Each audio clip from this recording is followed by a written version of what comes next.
At Arizona State University, we're bringing world-class education from our globally acclaimed faculty to you. Earn your degree from the nation's most innovative university. Online. That's a degree better. Learn more at asuonline.asu.edu. This is VOCM Open Line. Call 709-273-5211 or 1-888-590-8626. The views and opinions of this program are not necessarily those of this station. The biggest conversation in Newfoundland and Labrador starts now. Here's VOCM Open Line host Paddy Daly. Well, all right, and good morning to you. Thank you so much for tuning into the program. It's Tuesday, July the 22nd. This is Open Line. I'm your host, Paddy Daly. David Williams, he's producer on the program. You'll be speaking with David when you pick up the phone to give us a shout to get in the queue and on the air. If you're in the St. John's metro region, the number to dial is 709-273-5211.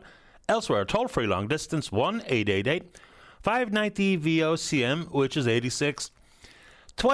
So how about those Blue Jays? Franchise record 11 consecutive wins on home field. Beat the Yankees. Good to see the Yankees boot the ball around a little bit. Another 4-run inning. Great outing by Kevin Gausman, and 11 in a row. That's 5 in a row against the Yankees. We take them on again tonight, see if we can't extend the lead in the American League East. It stands at 4 games over the Yankees. I'm still kind of scratching my head about it, but let's talk baseball. Why not?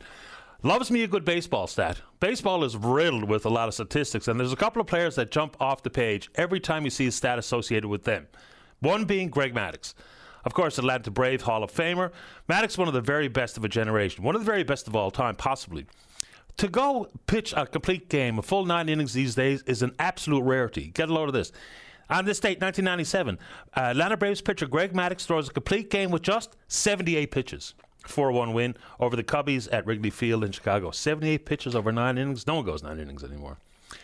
All right. This is an interesting story. We used to talk about this when we were young, and that was the ability for little kids to get into a pool when they're unsupervised because of all the connections or compression straps on the outside, which just kind of create a ladder.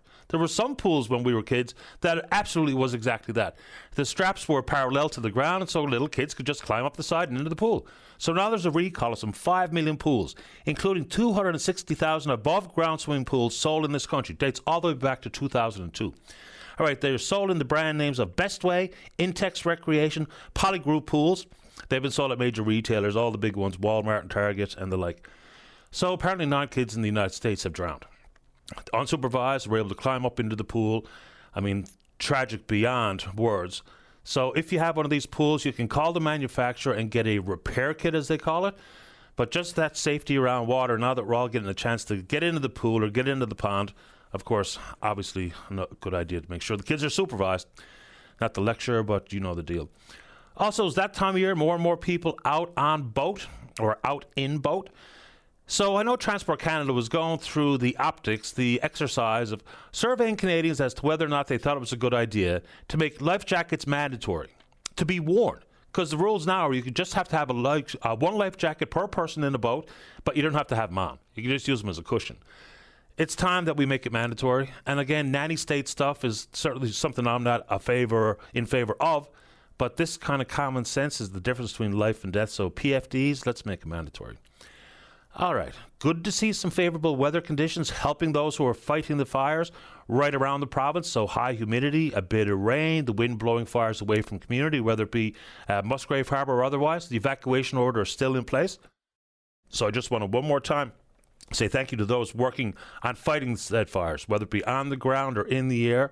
Bravo. And to the volunteers trying to help the evacuees, whether it be in Gander, members of the Red Cross and or the locals, good for you, good on you. All right, I made a brief mention of this yesterday, and it did get some attention via email, and that's about what's going on the province's salmon rivers this year. So plenty of low water levels being reported and plenty of warm water. We know the rules associated with how many fish you can retain and how many times you can just hook and release salmon all day long in the rivers. And I talked about those two combinations and what it means for the future of Atlantic salmon. The count has been quite poor on many of the rivers on the island for a number of years. And someone via email, once again, said that they were out fishing someday last week, I think it was, and the water was so warm that they decided to abandon it, because they're trying to protect the salmon. Even if you hook and release the salmon in the very warm waters, the likelihood of them perishing or dying is very high. But then they said they sat around the river just to enjoy the great outdoors and just watch this guy who they eventually spoke to, who the fish were running, and over the course of a couple of hours, hooked and released 4 or 5 salmon. And the possibility that maybe one of those, or maybe none of them, will survive. So for you anglers who are on the rivers, who know much more about it than I do, if you can give us a call here in the program to talk about what you're seeing and the worries associated with these low levels. Some rivers have been closed, and some only the very coldest parts of the day where salmon angling is allowed, period. But it did catch the attention of many folks who heard me make a brief mention of it yesterday. And so if you want to take it on, we can do it. And like always, this time of year, my inbox is absolutely full of people who are still and remain justifiably, I'll call it, furious about the rules associated with the recreational food fishery. We can take it on. All right. Every now and then there's an issue that we speak to repeatedly, and some people say it's beating a dead horse, but some of these issues are too big to let go. So insofar as this in secret bypassing the management commission to talk about the rate of pay, bonuses or otherwise, or severance for members of the House of Assembly and including cabinet ministers. So you know the story. So Premier Hogan did rescind these in secret crafted additional transitional allowances or severances for cabinet ministers, and that's a good thing. Good on him. It is still a confusing story when the Premier says he was only made aware by the media reports, which is a strange way for government to operate. But there's also questions, I think, that Tony Wakeham was asking them, and I think we need to ask them, is has any of this severance, which has been in effect since the 1st of April, been paid out? Whether it be to Andrew Parsons or Andrew Fury, I think it would be reasonable for both of the aforementioned former members of government to just tell us whether or not they were paid this additional severance. And if so, are they paying it back? And if not, will they be told they have to pay it back by the Premier? So it's not going away quite yet, and I think it's going to dog them on the campaign trail. It might not be the biggest issue under the sun for many people listening to the program, dealing with a variety of things, healthcare and housing and the cost of living, whatever the case may be, but not a good look.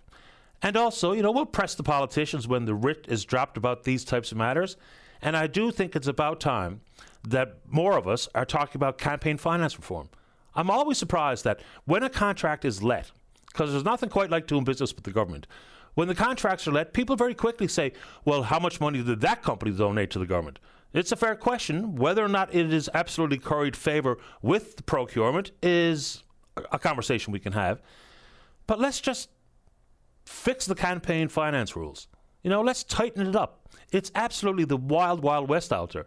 And for all the politicians who know full well that they rely on the donations from their supporters, fact of the matter is what you rely on more is votes. And for, I think, the general electorate, people would be quite pleased if campaign finance was part of the conversation here, on top of all the other issues we talk about. But let's keep going. Also, let's keep on the front burner some of the more recent Auditor General reports. Yes, on the travel agency nurses, which has garnered a lot of attention, and rightfully so. It is good news that the general public will be able to be able to participate and to view the Public Accounts Committee when they hold said hearing on the 12th of August. So, yes, and I'll go one more step further. It's good that Dr. Parfrey and other senior leadership at NL Health Services will be questioned. But we also know that the contracts were approved at the ministerial level, so let's ask questions of those people. Also, for those who were involved in signing off on invoices and cutting checks, let's ask them questions too. And where are we with this so-called investigation and the possibility of fraud? Let's go. Let's find out what's going on here. Another Auditor General report that kind of got some focus there for a little while, has gone by the wayside once again, is the personal care homes. So let's just keep the pressure on to get these things rectified. If something as fundamental as operational standards have not been updated since 2007, even though there's a draft version at the Confederation building that's as old as 2022, it's fine for the government to say you accept and understand and will implement the recommendations, but let's get at it. So whether it be the fundamentals and first step of operational standards, then things like public disclosure about issues of non-compliance and to track them so that people know exactly what's going on at one personal care home or another. And again, yes, there are plenty of good personal care homes out there, plenty of good people working in it, but any of these shortcomings or gaps or non-compliance issues, let's figure it out. Let's publicly disclose it. The association wants it, so if they want it, the operators, why wouldn't the government do it? There's no good reason that I can understand, but you want to take it on. Let's go. And again, via email, apparently I'm an idiot. That's fine by me. It's the conversation about lowering the voting age. The next general election in the United Kingdom, those the age of 16 and over will be allowed to vote. I keep getting the same pushback about you don't know what's going on in the world at the age of 16. But if you're out there paying taxes, it's a difficult argument to make that you should not be able to vote if you're paying taxes. Right? That's what we all talk about, as taxpayers and as voters. I think that is an important conversation to have, as much as I am absolutely, as far as I can tell, in the distinct minority thinking it's worthwhile conversation. I'm willing and happy to have it, so let's do it. Quick one. Read a fascinating article. This is about scientific peer-reviewed reports and whatnot. So some scholarly reports and papers that are written, and it's the implication of artificial intelligence. We're going to have to talk about this more. It's going to be used throughout the K-12 system, certainly in the post-secondary schools. The reliance on artificial intelligence really does make some what was once arduous work of research and deep thinking and writing to produce a report or a paper for your professor. Now you can do it in seconds. The issue here, and we've even talked to people about the MIT Media Lab report regarding using 3 different groups. One that used generative artificial intelligence like ChatGPT, one that simply used Google search engine, and one that just did all the work on their own to write an essay for their SATs. The outcomes were crystal clear. Because you and I both know, writing is thinking. You can't be without critical thought while writing. Now, you can sit down and write a 100-word essay that has the word very present itself 50 times, but that's not necessarily what writing is. So I think that world regarding not only critical thinking, but just thinking in general, we find ourselves in a position where more and more youth may indeed produce a lot of what looks like top quality work that they didn't do much of it themselves, a few key input words, and then bang, there's your paper. Boom, there's your essay. Writing is thinking. And we're going to have to figure that out in the school system because you know full well how prevalent that must be. Okay. Immigration. Let's get at it. I had Jerry Byrne on the program yesterday, of course, the minister responsible for that file. He's, I'll call it, defending the comments he made about, annual targets of 9,000 newcomers per year. I understand why people, including me, talk about what that really means in housing and healthcare, but there's also some of the facts on the ground that get misconstrued and presented that really makes the conversation very difficult. Let's start with temporary foreign workers. Okay. So look, for employers, they absolutely have to operate in good faith and conduct their labour market impact assessment and present said facts on the ground, as opposed to purchase one from some fly-by-night company to present to the government in an effort to get a temporary foreign worker. Of course, hiring local is extremely important, obviously. But some of the things associated with temporary foreign workers that make their way throughout the conversation that kind of mislead the general public is not helping. I had to look around as best possible yesterday to try to find out the numbers in full. All right. When it comes to subsidies, wage subsidies, and you can do this yourself, you can look as far and wide as you can, there are no real wage subsidies for temporary foreign workers. Any of the issues out there that are available for said wage subsidies, if you read through it all, they're available for temporary foreign workers from abroad and also available for Canadian citizens. So let's try to dig into it a little bit. And we'll start here in this province. Employers in Newfoundland and Labrador, they can indeed receive a wage subsidy, up to $12 an hour for 28 weeks within a 42-week employment period, with a 60% subsidy for the first 14 weeks and an 80% subsidy for the last 14 weeks. While the program is tailored to Canadian citizens and permanent residents, temporary residents could be eligible if they hold certain work permits. There's different programs across the country. Whether you go into the Yukon and look at their program, whether you go to BC and their Quebec and their program. So I cannot find one direct wage subsidy for a temporary foreign worker. I'll be taking a task on that, but if you find something that I can't, send it along. I'm happy to gobble up any bit of verifiable information that anyone could provide. Then you talk about some federal wage subsidies that are there, including the Canada Summer Jobs Wage Subsidy. So employers can hire Canadian citizens, permanent residents, and protected refugees who are between the ages of 18 and 30. Those employers can receive funding for between 50 to 100% of the minimum hourly wage for up to 4 months. International students are not eligible for that program. There's also something called the Student Work Placement Program.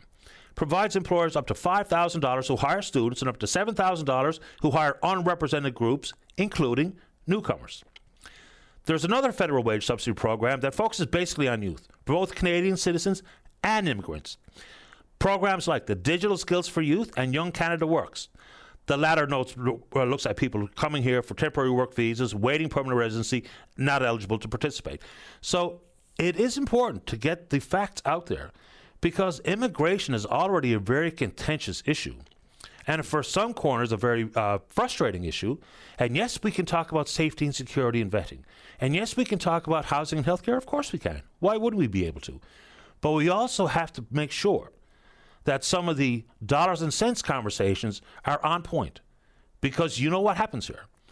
People will get mad at the individual immigrant versus have frustrations and or questions for governments at the provincial and the federal level. You have to believe that people coming aren't trying to steal your job. They're just coming for a better life. Can we talk about what are the actual achievable targets? What makes for a meaningful pace of immigration? Absolutely, we do. But the wage subsidy conversation has really derailed it. It gets a lot of the focus, and we can talk about it all, because it's a complicated matter. There's 4 different silos of immigration in this country, and they're not all created the same. So I think Rhonda Cloughlane from the Atlantic Chamber of Commerce is planning to join us here on the program this morning. So if I stated something there that is not accurate by her view and or your consideration as a listener, let's talk about it. Because I looked as far as I could yesterday afternoon, because this is only going to be a bigger conversation into the future, into the provincial election. So let's take it on. It's important. All right, a couple of quickies before we get to you. Oh, good news on Belle Isle. I'm glad for the folks over there that the gas station has finally reopened after being closed for weeks on end.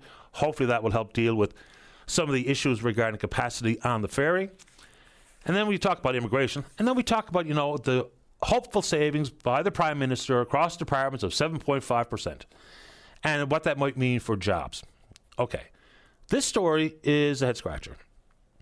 So people who use the streaming services, Netflix, Amazon Prime Video.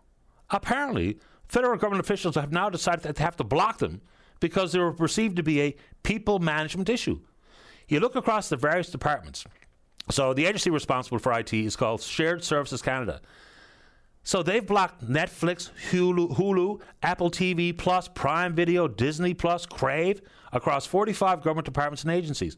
The amount of gigabytes being used by people who were on the job on their publicly provided cell phone, laptop, tablet, desktop is unbelievable. It just adds to the question about, do we have too many people working?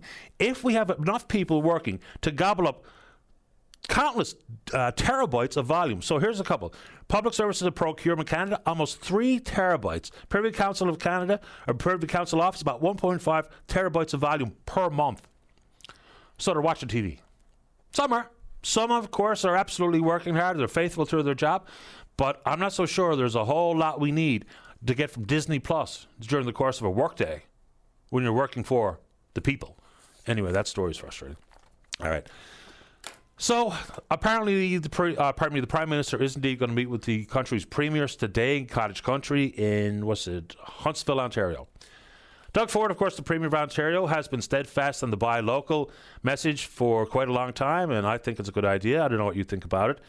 But here's an interesting, juxtaposition. 28 years ago today, 1997, the second span in the twin-span Cantilever Truss Bridge, crossing the St. Clair River, connecting Ontario with Michigan, was completed, which was symbolic of our relationship with the Americans, which is, of course, not the way it is then as compared to today. So apparently the Premier is going to get detailed update as to where we are and the hopeful trade agreement with the Americans, even though there's fair reason to believe that even if we arrive at a deal, whether or not the Americans will abide by it into the future, we don't know. But historically, there's a question there.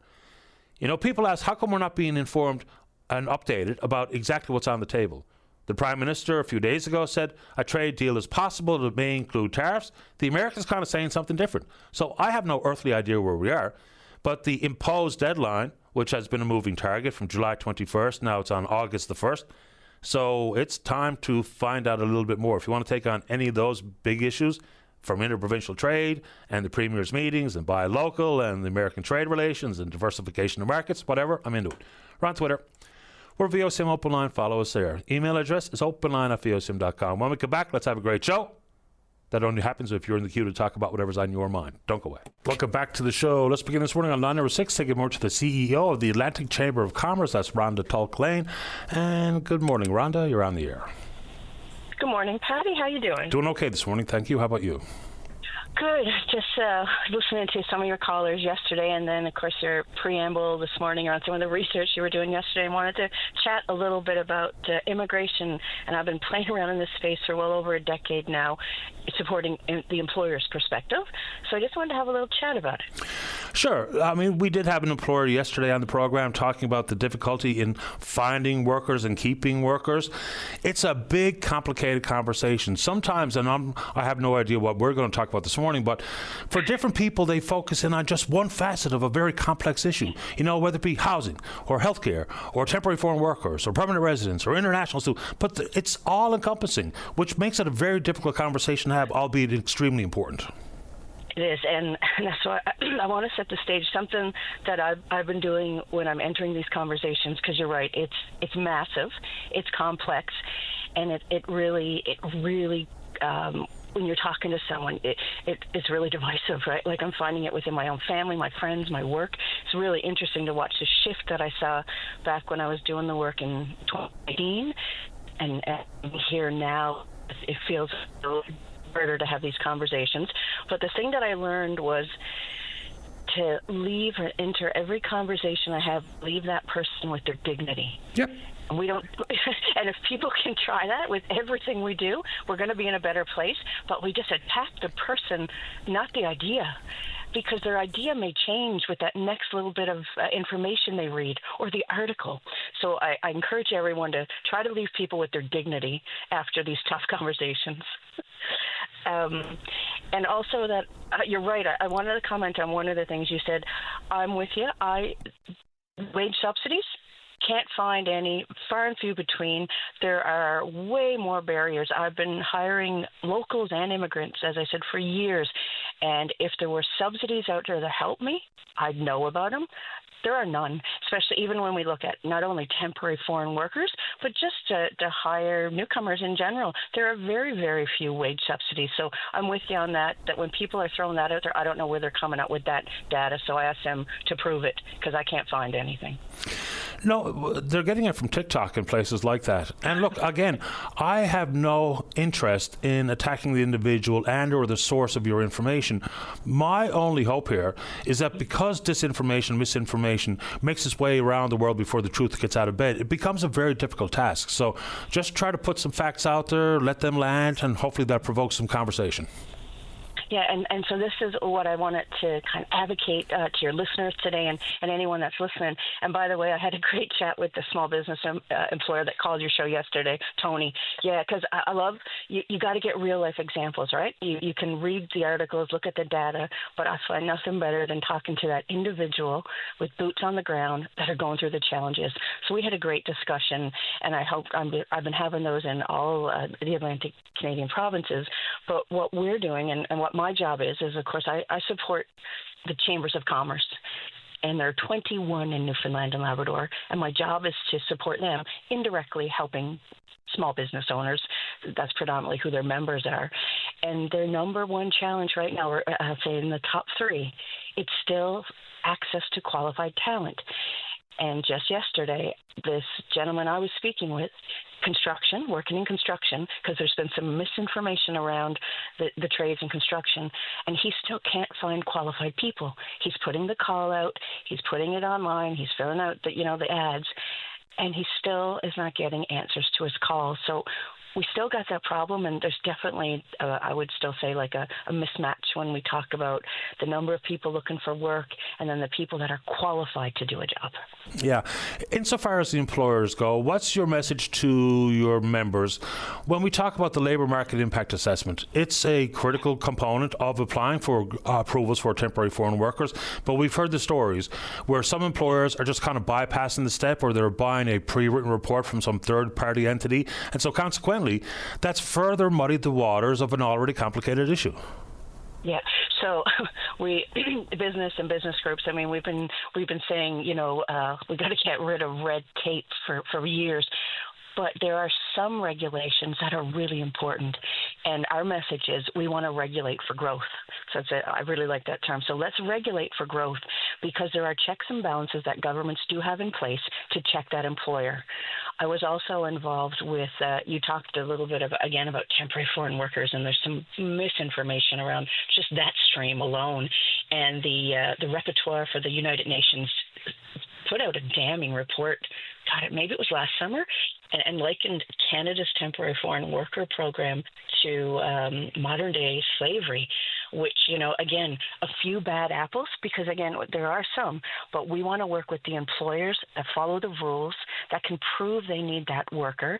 They do their labor market impact assessment, and they're following all the rules. I mean, the other thing people need to understand is when you're hiring, to bring in a newcomer or it's not easy. There's a lot of work and time and HR resources and money. And I can guarantee you, if there was a local qualified on the ground, it's an easier path for that employer. So we really need to look at the facts and figures and what an employer is doing to try to hire people, create a good wage, and support the workforce and grow our economy. So it's really complex, and I'm just encouraging people, as I said, to look at the facts and figures. And we're trying to do a better number to look at the right number of immigration that we really need in Atlantic Canada. And we're working with a number of different groups right now to try to figure that out and make sure our numbers are right. Let's talk about wages for a second. So this is an argument that you hear and I hear, is that if you cannot find someone locally to take the job, then the thought would be, well, if you paid a better wage, then you'd be able to fill the job. How do you react to that? Because I'm sure you hear that all the time. All the time. Again, so my number one job is to support the chamber, who supports the small business. That small business owner is really, really struggling. Let's look at tourism, because those are the ones right now when we go out to local restaurants. And I just came back recently from Happy Valley Goose Bay, and most of the people working in the fast food, the tourism sectors are newcomers that have moved to Happy Valley Goose Bay to create a better life. And that small business owner has so many pressures right now just to stay open and stay afloat, that just increasing that wage for, let's say, front desk clerk or wherever, they really just can't. It could mean the difference of being able to remain open or closed. So while it sounds really easy to just up that from $16.50 to $25, they just can't afford it just yet. I mean, we're just coming out of the pandemic. They're finally getting on their feet. So while it sounds easy for maybe larger employers, and many large employers are already paying well above the minimum wage, but these small business owners that have so many different fees and red tape, which is why we're always trying to cut some red tape, it's really hard for them to bump it up to, $2, $3 times 10. So it's a hard discussion, and it also might mean having, if we bump it up, fewer employees and having to close on a Monday and a Friday instead of staying open. So it's really tough decisions for that small business owner who's doing everything. Which is another reason why I think the annual or ongoing minimum wage debate kind of misses the point. I mean, it's one thing to earn the minimum wage if you're living at home. It's another if you're earning the minimum wage as a single mom with 2 kids. It's another if you're working for a multinational versus for a mom and pop. So it's just a funny way to measure how people get paid. And it's a very, again, not only complicated, but I think it's a misleading type of debate, to be honest with you. Okay, let's get into what I think are some absolutely important components of the immigration story. I think the federal government numbers over the past several years have just been too much, too quick, too high. And it did further exacerbate issues regarding housing, whether it be to buy or to rent. It has implications with the ability to find a primary care healthcare provider. So how do we factor that in? Because it is part of this. It is a huge part, and that's right now with my advocacy, it's advocating to the feds that they need to understand the policies they're making. And I'm with you, just to bring in hundreds of people without making sure they're set up for success. It's no different than setting up your own child for success, or when you hire that. If you hire a local or an immigrant, that let's say they start the job on the first day, they're welcomed by their colleagues, their computers ready, their emails ready, versus just throwing them in a corner and saying, okay, we're not ready for you. So I think what's been happening is they weren't well integrated, and they need to be set up for success. And again, there's a big piece of work there now. And again, regulations for an employer when they are bringing on newcomers, that they set them up for success, that they have a plan to integrate them into the community, that they know all the supports they need. And to touch on your point around our infrastructure, I don't think, and I don't support blaming immigrants for that. They're not to blame, but they're definitely feeling the issue that we saw coming, decades ago. So it hurt, it harmed it more so. So I think it needs to be a measured approach. I think the individual that's coming needs to be attached to the labor market, and that employer needs to be ready to receive them. We have some super employers that have their own programs. These are larger employers that, can welcome them when they arrive at the airport. They have their housing set up. They have things ready for them because they really want to make it work. And as I think you know, to try to hire someone, it's really hard versus retaining an employee. So the employer wants to keep them. That's why we're recently really excited about a new partnership we have with a mall, which is a family and children's center here that do a lot of work with newcomers, and they're now running the Connector program, which helps connect newcomers to your community. So I think it's a lot about belonging and connections and having that job before you come. Yeah, I mean, even a survey done of, I can't remember what the sample size was, but newcomers to the country, when asked about things like healthcare and housing, they didn't think they were getting themselves into a real life circumstance where they couldn't find a place to live. So even the newcomers are asking the exact same question. So it's not, it doesn't have to be couched as xenophobic and or racist. These are just fair conversations. You can detect racism when you hear it or see it or smell it or feel it. But just asking questions is an important part of this conversation. Yeah, asking more questions, and I said the employers are regulated to have all these things, for the most part, ready to come, and they want to have them set up for success. And when we look at Atlantic Canada, in particular Newfoundland and Labrador too, the Atlantic Immigration Pilot Program that, of course, the feds kind of put a pause on. We know some of our rural, remote areas are desperate, and I just met a newcomer working here in my small community. They came through interprovincial migration, wanted to get out of Brampton, just too busy, and just wanted to be in a more rural setting by the ocean. So we know there are pockets in Newfoundland and Labrador and Atlantic Canada that really we could prioritize when we look at immigration. And it's also a myth to say all immigrants want to come to the urban cities. Many of them do, but they're all individuals. Some of them want to settle by the ocean in a small community and raise a family. So again, we've got to start debunking these myths and sharing it and sharing facts. Appreciate the time this morning, Rhonda. Thank you. Okay, Patty. Have a good one. You too. Bye-bye. It's Rhonda Talklane, the CEO of the Atlantic Chamber of Commerce. Break time. When we come back, there's a caller in the queue. Couldn't get a job. Why? Interesting reason. Darren wants to talk about Western Health. Then we're going to talk about issues regarding damages to a vehicle, wait times. And Paul Perry is with the Rolling Barrage motorcycle ride. We'll talk to Paul right after this. Don't go away. Welcome back to the program. Well, Rolling Barrage is an annual ride across Canada to raise awareness for PTSD. One of the people involved with the Rolling Barrage is Major Paul Perry, retired, joining us on line number 3. Good morning, Major Perry. You're on the air. Morning, Patty. How are you? Couldn't be better. How about yourself? I'm doing just fine. Thanks for having me on. Happy to have you on, sir, and have this conversation. Just start with the bare bones basics here. What is Rolling Barrage? When did it start?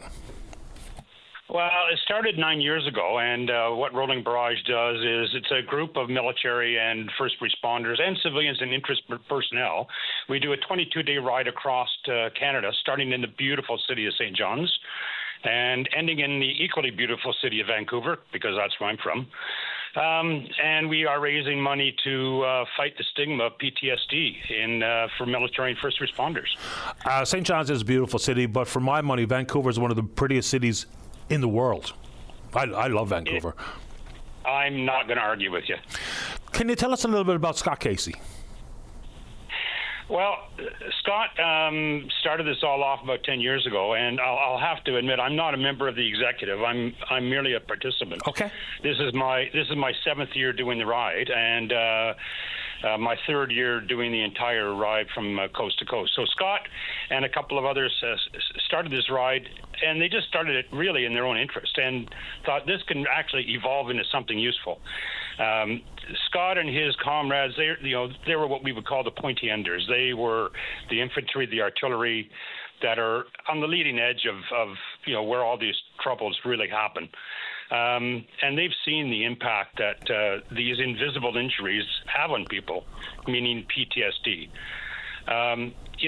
You look at some people with a visible injury and you can see it. PTSD is really an insidious injury, and it's not a disease, it's an injury.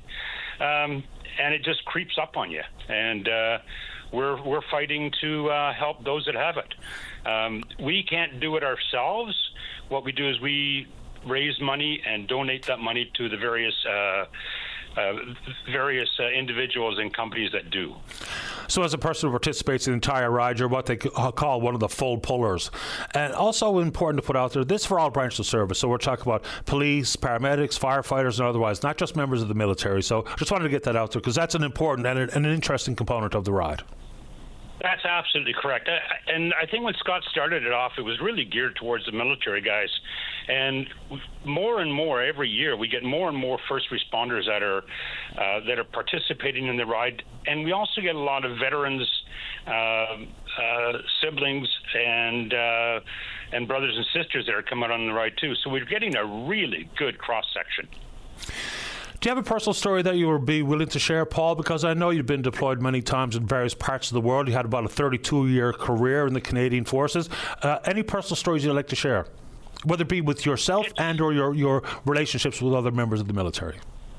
Well, when I first started this ride, I only did it for a couple of days to start. And it's important to bring out is that you're not obliged to do the entire ride. You can join us for 1 day if you like. You can join us for 3 days or 5 days. You pick the amount of days that you feel comfortable riding with us. And because not just raising money is what we're looking at. We want to create a sense of belonging for all the people that ride with us. And in doing so, we increase our numbers sometimes from 40 people a day to upwards of over 100 riders a day.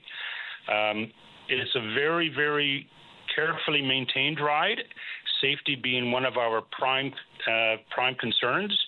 And a lot of what goes into this ride is based on safety and how we're going to get 100 people safely from point A to point B every day. The public discourse and understanding that PTSD manifests itself differently in different people. And we can talk about, the treatment or support or counseling that's required, but we also know that public understanding is helpful. We also know that camaraderie, friendship is also part of managing PTSD, and it's a big part of it. So this ride offers all of that. It does. I mean, in addition to, those of us that have got some mental health challenges, for example, I have an emotional support dog. I don't bring him on this ride, and my daughter asked me why, and I said, well, first off, I don't have a sidecar, and secondly, I've got 45 emotional support bikers, and there are times during the ride where people go through a bit of a rough time. They've got over 40 people there that can help them through it. So we're not just there for ourselves to have fun going from coast to coast. We're there for every individual on the ride, and that's really an important part of it. This wind therapy that we get every day really helps to foster this camaraderie amongst us. And I think what's really important to understand, Patty, is that when this ride ends, our camaraderie doesn't end until next year. We maintain some contacts through social media, and if anybody has a rough time, there are people they can contact that they've known throughout the ride that can help them. And let's hope the conversation surrounding PTSD doesn't end with this conversation that we're having today, that it doesn't end when the rolling barrage comes to a conclusion in Vancouver. It's too important. And of course, when I mentioned the fact that it's not just members of the military, that really does broaden the people's understanding that it can indeed impact everybody in all these various branches of service.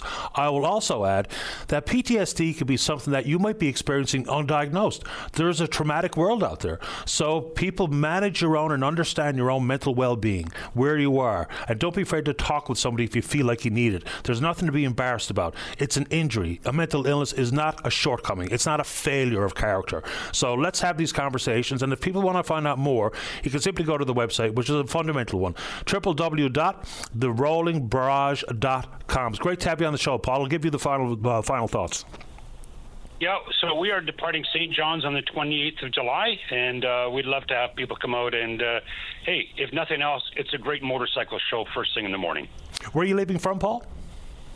I currently live in Ottawa, so I'm going to be heading up to St. John's. I'm in Quebec right now. Heading up to St. John's, then I'll be driving to Vancouver, over to Vancouver Island to see my family, and then driving back to Ottawa. We appreciate your time here this morning. Enjoy the ride. Safe travels. Thank you very much, Paddy. You're welcome, Paul. All the very best. Bye-bye. Bye-bye. It's Paul Perry, Major, retired. The rolling barrage. Okay, let's take a break. When we come back, Madeline, you are next to talk about some damage to a vehicle. Where? Up the shore, I believe. And then who'd you say is after Madeline, Dave? By chance? And then Darren's in the queue to talk about Western Health. Don't go away. Welcome back to the show. Let's go to line number 4. Good morning, Madeline. You're on the air. Good morning, Patty. Thank you for taking my call. No problem. I was driving down the Southern Shore Highway about 10 days ago, and just outside Bay Bulls going towards St. John's, there was some work done on the road. The construction company that did it, I guess, were putting a drainage or anything across the road. Anyway, one side of it was pretty good, but the other side had quite a dip in it. And, of course, I didn't see the sign until I was right up on it because I had another truck ahead of me, and the sign was very close to where the bump was. So I hit the bump pretty hard. I was bringing my car out to the garage to get some other work done on it anyway, to put it on diagnostic and everything. Anyway, when I went back the next day to pick it up, the guy there said, well, it wasn't done what they were supposed to do. And he said, you must have hit something. And I said, yeah, I hit a bump pretty hard yesterday. Well, I did $4,000 worth of damage on my car. They wouldn't let me take it home because they said it couldn't be driven because I could be doing 80 somewhere and the car would automatically shut off. So I had to leave it in the garage, which was in there for a week. I just got it back. So I got a hold of my MP here on the Southern Shore, and he gave me the construction company that did it. So I called them last week, and they said, oh, no, we didn't do it. Yeah, somebody else did it. I said, okay, very good. Go back to my MP again, and yes, it was that company. So I was trying for 3 days to get a hold of the manager and finally talked to her this morning and explained everything. She said, oh, that's not our fault. She said, we're only the contractors there. She said, it's up to the government. It's theirs. We only got the contract. I said, well, that's strange. I never heard of that before, but okay. Anyway, I just talked to the insurance from the government, and they said, oh, no, the contract work was done. They are the ones responsible for making sure that that was done properly. Now, I know I complained, but I don't know. I know there was other people that had a problem with it, and one of them was the MP for up here because he said he noticed that it was really bad, the way they had done the road. Anyway, I'm here between a rock and a hard place now. Yeah, and it's hard to provide the proof you need to get any damages covered. Well, the proof is, first of all, I had an analysis done on my car the day before, and that didn't come up when they put it on that machine and tested it. But the next day it did come up. So the only thing I did was drove it back to town and hit that bump. And I did take pictures of the bump and showed that there was a big dip in it. And I know there's other people on there because I know there was one guy blew out 2 tires going over it. So I know other people had problems with it. And I'm sure if I got out there and looked or put it up on social media and everything, that I would have other people saying, yes, they had a problem with it. Anyway, so I don't know. To me, it makes sense that if you hire somebody to do a job and they don't do it properly, obviously they're responsible. That makes sense to me. The important bit of proof that you had to offer is exactly what you need. If it wasn't there the day before, then how did all of a sudden did it appear? And all you did was drive down that road and hit that particular bump. So what exactly were you told when you tried to get some damages covered? Well, the manager at the company, first of all, told me they didn't do it. And then when I called her back this morning, she said, oh, yeah. And then she knew she did it because they were there the other day fixing it, the company. She said, oh, well, we're not responsible for that. She said, we're only the contractor. She said, you have to go back to, which is the highways for the road. So you have to go back to them. That's not our problem. And I said, well, I will be getting a hold of social media and discussing this. She said, that's fine. Hung up the phone. Yeah. Lovely lady. Yeah, sounds like it. It's, the whole conversation about the quality of the roads and, it is a safety issue, but if we beat up our tires or rims or suspension, then we shouldn't have to foot the bill because of something we already paid our taxes for to have an at least passable condition. Exactly. And something, when I went back the other day when they were fixing it, there was a sign further back saying workers bump ahead, which would have been fine if you had that back further. You would have known you were coming up to it. But to have it 4 feet from where the hole is at doing 80, it's kind of hard to do much then. Yeah. So really, that would have been the smarter thing to do, I would have thought. But anyway, that's just me thinking. Well, I think you're getting a lot of people nodding along with you here this morning.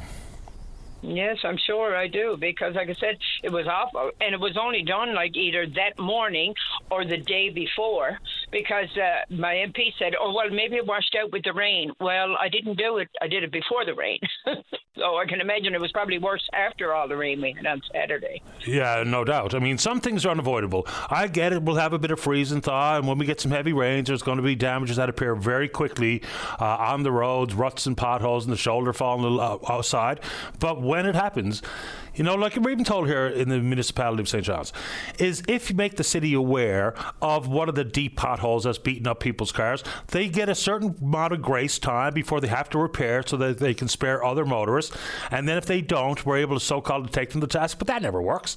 I don't know if they've ever paid anybody for damages to a vehicle, even though sometimes I think they probably should. Ouch. Well, as far as I'm concerned, they should be paying on this because it was not our fault. The road was not done properly. The day after they did it, come on. I can see if it was a week or two later and after the rain, yes, it's going to wash out and they will get a complaint. But, this was the next day or maybe even the same day because it was 2 o'clock in the afternoon when I went down there. I appreciate making time for the show. Keep me in the loop if there's any updates, Madeline. Okay. Thank you, Patty. I appreciate your time. Thank you. All right, bye-bye. Yeah, look, I get it. Government can't flip switches and repair every rotten pothole and fix every shoulder and every guardrail overnight. But when they're told and they're fully aware of some of these really brutal areas, then I think that's incumbent on them to act on it, whether it be the municipalities and the contractors they hired and or the government proper.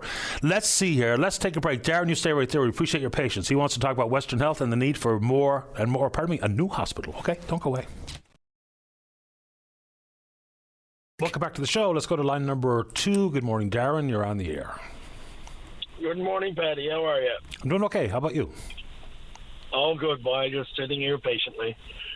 Patty, I don't. Just before I start my conversation there about Western Health, there, man, not here to slander the nursing staff or any of the doctors, anything like that there. But I called an ambulance Thursday morning for my wife. My wife has been going through some chemo over the past year and a half, and she had some breathing issues going on Thursday morning, so I called the ambulance, and they brought her in to Emerge, and they assisted her and did some tests on her and blood work and whatnot, and then Thursday evening they decided to send her back home again.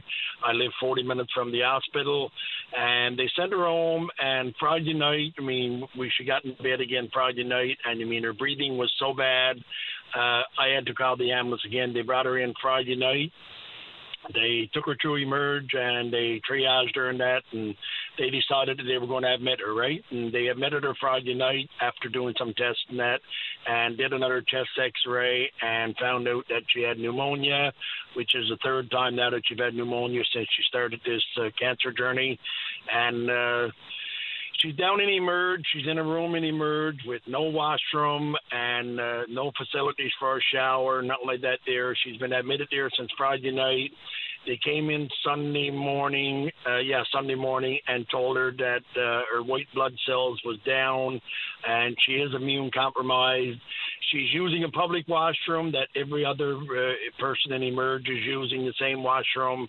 And, I mean, I think it's ridiculous. She's been there in this bed since Friday night when they brought her in there and still not taken up on the floor where there's a shower. She left home on Friday. She had a shower, and she haven't even had a shower since that. I know you can wash and with a face cloth and whatnot, but, like, I don't know whose protocol it is, but I mean, I think it's time for somebody to jump on the bandwagon and figure this stuff out. I don't know if it's a lack of bids because they're waiting on the bids over at the old hospital or what it is, but I think it's some time for somebody to jump on the bandwagon and figure this situation out. It's very, very disturbing for us because my wife is getting very depressed now that she's just lying there in the bed and just, right, I mean, the nurses and staff is exceptionally well there, and I can't say nothing about them, but I mean, whoever makes the protocol to take the patients to the floor, I know it's probably no bids available, but I think somebody has to step up to the plate there and make a decision on this stuff. At least someone owes you some information. So sometimes there might be a physical bed available on the floor, but there might not be the staff to have the bed occupied by a patient. So at least if someone told you exactly what was going on, it might not change the way that your wife feels today, but at least you'd be informed. I mean, I do be informed, Patty. I've been going down to the nurse station, talking to the nurses and that when the nurse comes. I mean, I'm not one to complain about our healthcare system. I mean, I know it's for the lack, I mean, those traveling nurses, I mean, the nurses that can, the rotational workers and that, I mean, they all been great to my wife. They've all been great to me. I've been very respectful to them because of their job. I know they're busy. They're very busy. But, like, I mean, somebody has to make a decision on this here. Like, my wife, like I said, I mean, she's immune compromised. And I mean, she can't pick up another bug in that. I mean, we're talking about life and death here, right? I mean, we're not just talking about someone. I know, like, I just don't call an ambulance for my wife because she got a bad leg or she got a bad arm or something like that there, right? I mean, my wife is going through chemo and that, and not that they got to treat my wife any different than he treats anybody else's wife or husband or whatnot. But you mean, come on now, like, I could see you staying down in Emerge for one night or 2 nights or something like that there, but my wife's been there since Friday night now. Like, I mean, I think it's time for somebody to step up to the plate, whether it's our MHAs or MPs or what it is, and fight for it. It's all right for us to get the radiation treatments and all that, come to the West Coast and all that. That's a big thing. That's fine. But it's okay if it's being ran properly and we got the people to do it and we got the bids to do it. That's all fine. That's all okay. But if we don't have the bids to do it, what's the good to have the equipment? Absolutely. We say it all the time. We can buy all the MRI machines and CAT scan machines and everything. If we don't have people to operate them, then they're just pieces of technology sitting on the floor. You're 100% right. Exactly, Patty. That's right, Patty. I mean, like I said, I'm not here to slander any of the staff or anything like that there. I mean, it's a beautiful building. But, I mean, what in the hell is going on that we don't have a bid to take a patient from Emerge? You got to lie down in Emerge on a stretcher. She can't even put up her side rails herself. She can't adjust her id herself because she got to get into the bid to do it. It's not an automatic bid or nothing like that there. Like, this is ridiculous that she's been lying on this stretcher since Friday night with not even a shower or nothing like that there. She got to come into the room and go to a public washroom to use the washroom. This is ridiculous, Patty. This should not be for a new facility like we have here on the West Coast. Yeah, and then I wonder, whether or not there's people in a hospital bed on the floor that really belong in an alternative setting, like in a long-term care facility, for instance. So there's... And I know they're trying to get some bids done over at the old hospital to transfer some of the long-term patients over there and that, but I don't know what the answer is, Patty. I don't know but I mean, I just had to get this off my chest this morning. I've been dealing with this since Friday night and just coming here every day. My wife is getting depressed now. She's getting upset over it and that, right, just lying there on her back and can't do nothing, can't move herself. Almost got to get in a wheelchair to go to the washroom, but now she's walking to the washroom now on her own. But, I mean, she got to go out in the public where there's people coming back and forth. That Emerge is so busy that there's people steady coming and going that with all kinds of viruses and that. And like I said, my wife is immune compromised, and I keep repeating that, right? But I don't know. But anyway, Patty, you have a great day, and thanks for taking my call on the show. I appreciate your time. I wish you and your wife well. Say hello for me. Thanks, Patty. Thanks, Darren. Take care. Bye-bye. I'm familiar with that story. We lived it in our household, so I get it. Let's keep going here. Let's go to line number 1. Leanne, you're on the air. Good morning, Mr. Daly. How are you this morning? I'm very well. How about you? Not well. When full disclosure, my chest is really bad. I'm an asthmatic, and it's been that between the humidity and the rain, I'm caught between two. I'm a former employee. I had to give up my job a couple of days ago. There was a switch over at our plant from doing crab to codfish. I've been there for 4 years now, and when the crab season winds down, you go over and you do codfish. And for the last 3 years out of the 4, I've been going over. And the assumption was that we were going over. I was talking to my supervisor, and by all intents and purposes, I was going over to do codfish. Now, full disclosure, I have no vehicle, and this is my big problem. I am not the only one. And anyway, and had a ride. And they put up the posting Sunday night later, and unfortunately, I was not on the list for going over to do cod. I was to have to stay in that community, and I live in a community about 40 minutes away from. So, in order for me now to had to go to work at the crab, I would have to hitchhike to work for 7 o'clock or 8 o'clock, and unfortunately, that's not an option.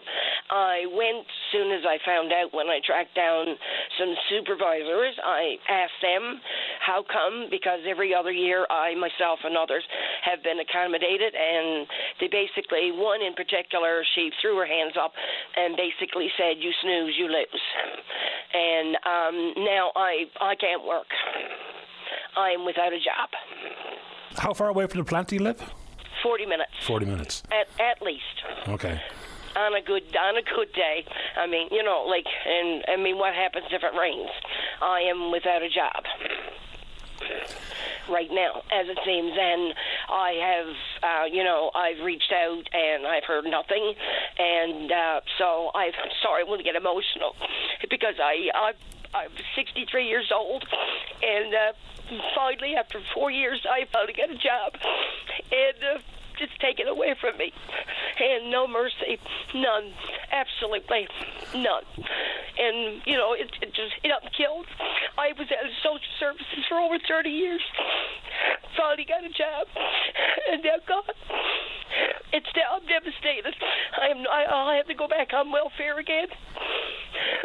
I'm so sorry. Don't you apologize. That's okay. You take your time. Take a deep breath. So while you relax here for a second. I am relaxed. I mean, I'm not sure what the right word is. I just want you to feel okay, and don't worry about it.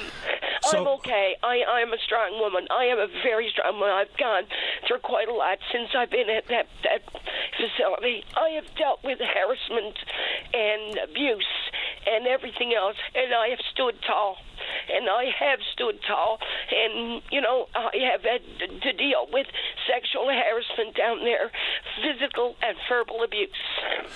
And yet I stayed there, and no respect. And it's unfortunate because like the people down there that I work with, I love them dearly. And unfortunately, that comes to an end. Okay, so what are you hoping anybody can do? Nothing. There's nothing. I'm not looking for anything. That's not who I am.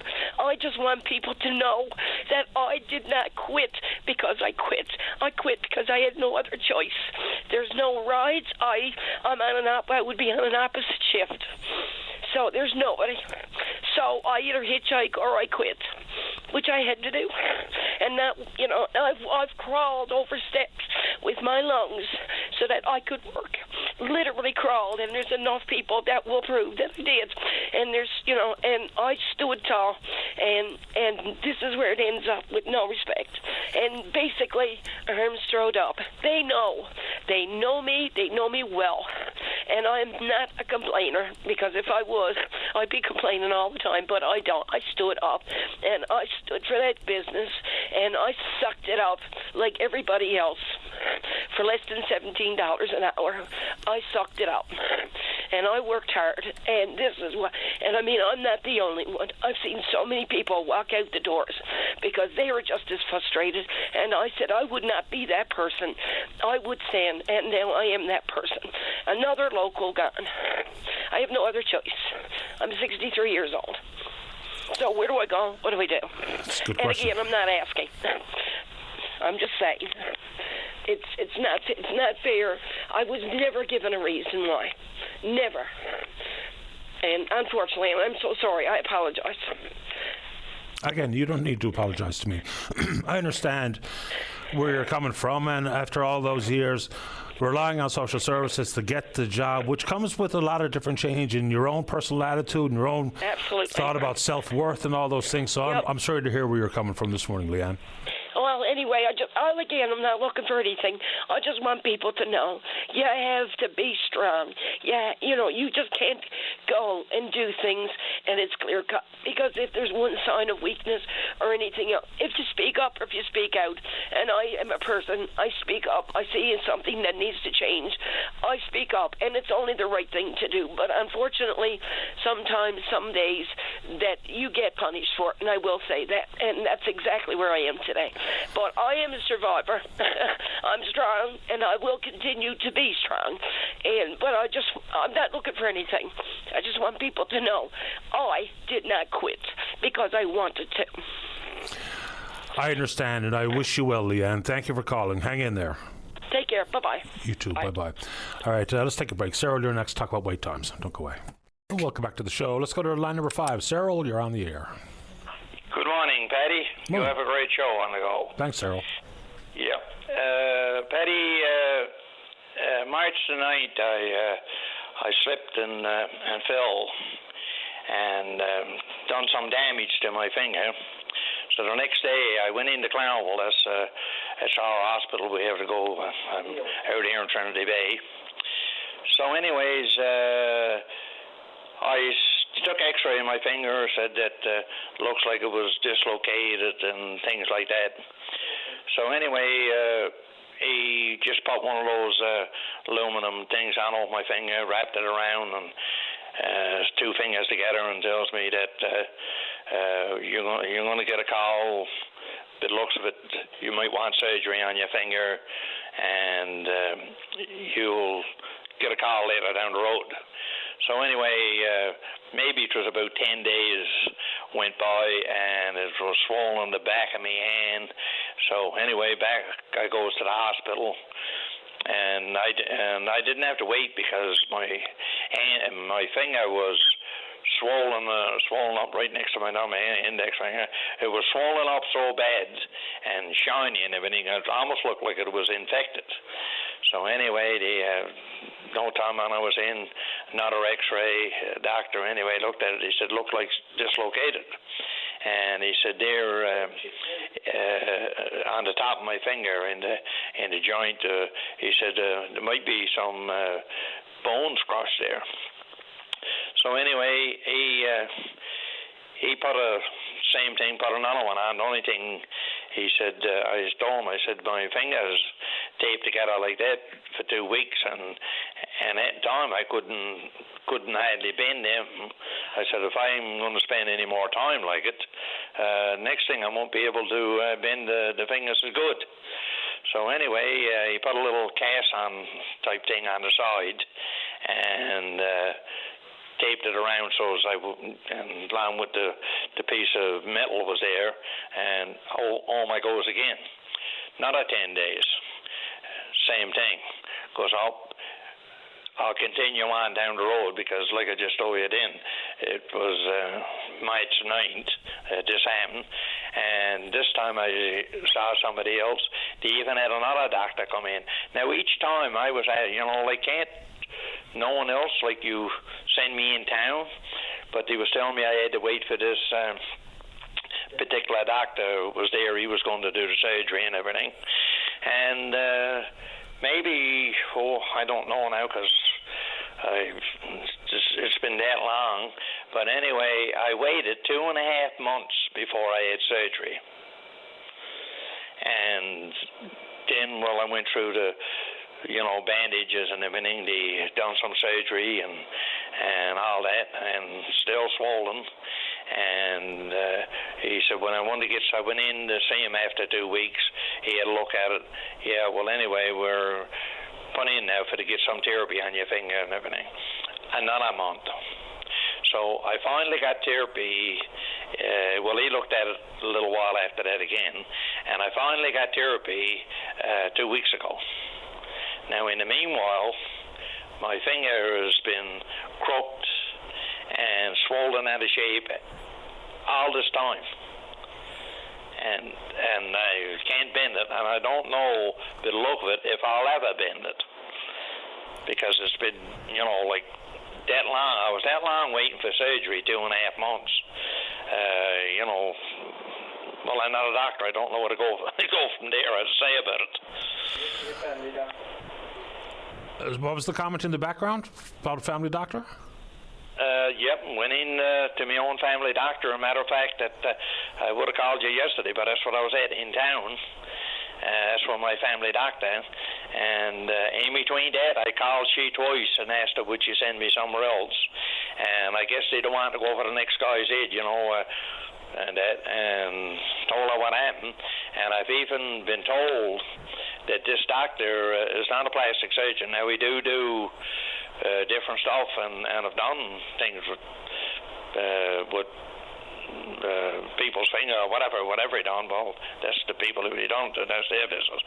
But anyway, I know one particular lady lives alongside of me here. They sent her into St. John's to get the plastic surgeon, because someone says, is this particular doctor doing it? Oh, no, they're not doing anything like that. They're not a plastic surgeon. They're just a general surgeon, but don't specialize in this. That's what I've been told. But anyway, there I am there now with the swelling has gone down some, but like I told you, them every 2 or 3 weeks, months ago, my back of my wrist, my fingers were swollen up that bad. Like I said, I was in all kinds of pain. First, when I started, he gave me some painkillers. I said, you know what I mean, if I got to go taking those all the time. And so in between that, lots of times I just bite the bullet. I wouldn't take them anymore. And even to my own doctor, when I like a month and a half ago, when I contacted her, or just before the surgery, I contacted her to see would she put me off to somebody else and get the surgery done. And same thing with I can give you something for the pain. No, I said I don't want anything for the pain. I've after taken enough of those. So I was out yesterday. The only thing I know, she says, is try to exercise it and everything. So anyway, to get back to the therapist, I went and seen him. Well, the first session, when I went and seen him 2 weeks ago, was just going in and tell him what happened to my finger, had a look at it, and took the measurements and what I could bend it and everything. Come back, and he wasn't going to see me no more for another week, but he said, come in, that was Monday, come in last Friday. And I went in again, and he twisted a little bit and had a look at it, because just that big of a backlog. He so good as told me with people and like knee surgeries and everything, people wanting to see him. He said, come back now. I got to go back in to see him on Friday, and he's going to wait for 2 weeks holidays, and never told me then when I'm going to get another appointment with him. Hopefully the therapy can help recover some of the damage that maybe you experienced and the pain you experienced while you were waiting for the surgery. Keep me in the loop. Let me know how things proceed, Cyril. Yeah, well, like I said, I'm trying to crook my finger myself. Now, Paddy, I got other damages happened years ago. I spent 2 years in therapy. I know what therapy is all about, and I know what it takes to get things moving with your hands and everything, to make a fist and that. And I'm going to tell you, I haven't got much hope for my finger. But I will keep you in the loop. I'm sorry to hear that, and please do stay in touch, Cyril. I wish you well. Very good. Okay, buddy. Bye-bye. All right. When we come back, we're going to say good morning to the chair of the Clarenville Recreation Committee. They got some good news to share. And then Wayne is there to talk about the announcement about the new prison. Finally, it was always going to be built. Now the price tag nearly $700 million. Don't go away. Welcome back to the show. Let's go to line number 2. Say good morning to the chair of the Clarenville Recreation Committee. That's Keith Fillier. Good morning, Keith. You're on the air. Good morning, Patty. How are you doing this morning? I'm great. How about you? I'm doing good, buddy. Give us the big news. Yeah, tell us about it. Yeah, we got some news to share. We're happy enough. I called you there early in June or late May. We were getting ready to join this community participation community challenge, and we're excited to release the news this morning that we are the most active community in Newfoundland and Labrador. Fantastic. What do you get for that? It is. Well, the prize the number one prize. We got a bunch of more active people in our community, but an awesome another prize was $15,000 cash prize to support recreation initiatives in the town. So. Our brains are jumping about what the possibilities of what we can do with $15,000. Fair enough. How did this work, though? How did they measure how active the community was? Just for a refresher, I know, but maybe some of the listeners don't.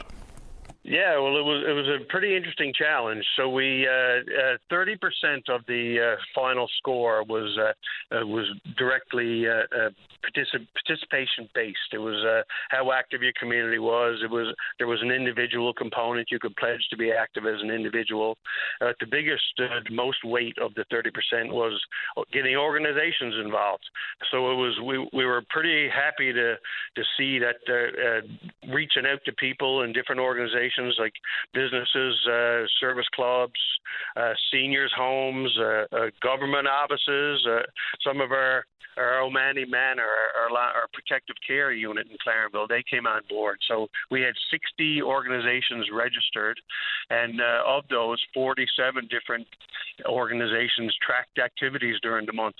Is cool because they send you a report for participation, sends you a report of how everything broke down over the month. And it was interesting to see that 19,600 and some odd different participants were tracked during these activities. So you might have a seniors club who had a weekly activity, and say this week they tracked 75 people, next week they tracked 80. So the accumulation of all that tracking, it ended up being almost 20,000 different people were active during the month at different times. It wasn't different people, if you know what I mean. They weren't unique, but they got active. And you never know. Some of the people who were active during that time, maybe it's the first time in a long time they were active, and all of a sudden it might be part of their day-to-day habits now, so that's a good thing. Exactly. It was a combination of both. You had some people we tapped into things that they were already doing. We're a pretty active town, like the people, there's golfing, there's hiking groups, we have an Eastern Dragon Boat Club. We have a dragon boat team here in Clarenville. There's softball, we just finished fixing up our pickleball courts. We just had a pickleball club start up the winter, and it hit maximum, capacity over the winter. There's a bunch of people who are like getting out and being active and being social. Social is a big part of it too. 100%. But I just want to say, to share the news and congratulate that there was over 50. I can't remember the total of Newfoundland and Labrador communities that participated. There were a lot, so it was good to see other towns, making an attempt to have their residents be more active and, try to inspire people to be more active. So that was good to see, and we were lucky enough to, and as I was saying about the weight of the competition, the 70% then of the final score was a final submission. So they asked 5 specific questions about, for example, what did your municipality do to lower barriers for, say, underrepresented groups to participate, and we were happy to see that the Violence Prevention Committee here in Clarenville, we hosted our first Pride Parade this year, and it happened to be during the month of June. So, reducing barriers to make people more active, and you don't have to go to a gym or be on a team. You can be more active just by thinking about it and thinking about what you're going to do today. 100%. So congratulations to the town of Clarenville. $15,000 can go a long way to improving one facet of recreational life or another. I appreciate the time, Keith, and once again, good on you. Yes. Yeah, thanks a lot, buddy. It was a community effort, and if I could spit it out, our Clarenville and Area Recreation Association, they spearheaded the program, and they did a great job. Our committee, hats off to the committee and all the organizations that got involved. Thank you very much. And it was a community effort. We're feeling pretty good, and I know the province now. We've had a lot of struggles the last little while. You almost feel like you shouldn't be excited about something. You feel a little bit guilty because of the turmoil that's going on, the fires and everything else in the province. We're thinking about everybody and their struggles during this time, but maybe a little bit of bright news might help cheer up someone's day. Absolutely. We are allowed to be happy, even though there's plenty of people frustrated. Even some of those folks who might be evacuees, they could be very likely listening to this show this morning saying, good for the folks in Clarenville. Yeah, appreciate it, Paddy, buddy. Thanks Anytime. a lot for letting us get our message out. Happy to do it. Stay in touch, Keith. Okay, buddy. Bye-bye. Right. Bye-bye. Keith Fillier, the chair of the Clarenville Recreation Committee. Let's keep rolling. Let's go to line number 3. Wayne, you're on the air. Good morning, Paddy. You have a great show there this morning. Thank you. I look forward to listening to it. I phoned in this morning because you mentioned yesterday about the new prison being built and the cost being over $700 million. Which concerns me a little bit because I don't think the tendering system that they have in place is, because I remember a while back when they had the health hospital being built, the mental health hospital being built. They didn't take the lowest bid. They took a bid that was $40 million more than the lowest bid, if I recall correctly. And that kind of breaks the tendering system. I mean, if we're going to pay $700 million for a facility, at least gives people a chance to bid on it and get the people of Newfoundland the lowest price they can possibly get because we're paying for it. I mean, they need to fix that. Procurement is always going to be a tricky piece of business, even though that's a funny way to put it. If I remember correctly, this is at least the second time that they went through the tender process. Did they have anybody tender for it the last time? This is the second time, I'm pretty sure. Yeah, I don't think so.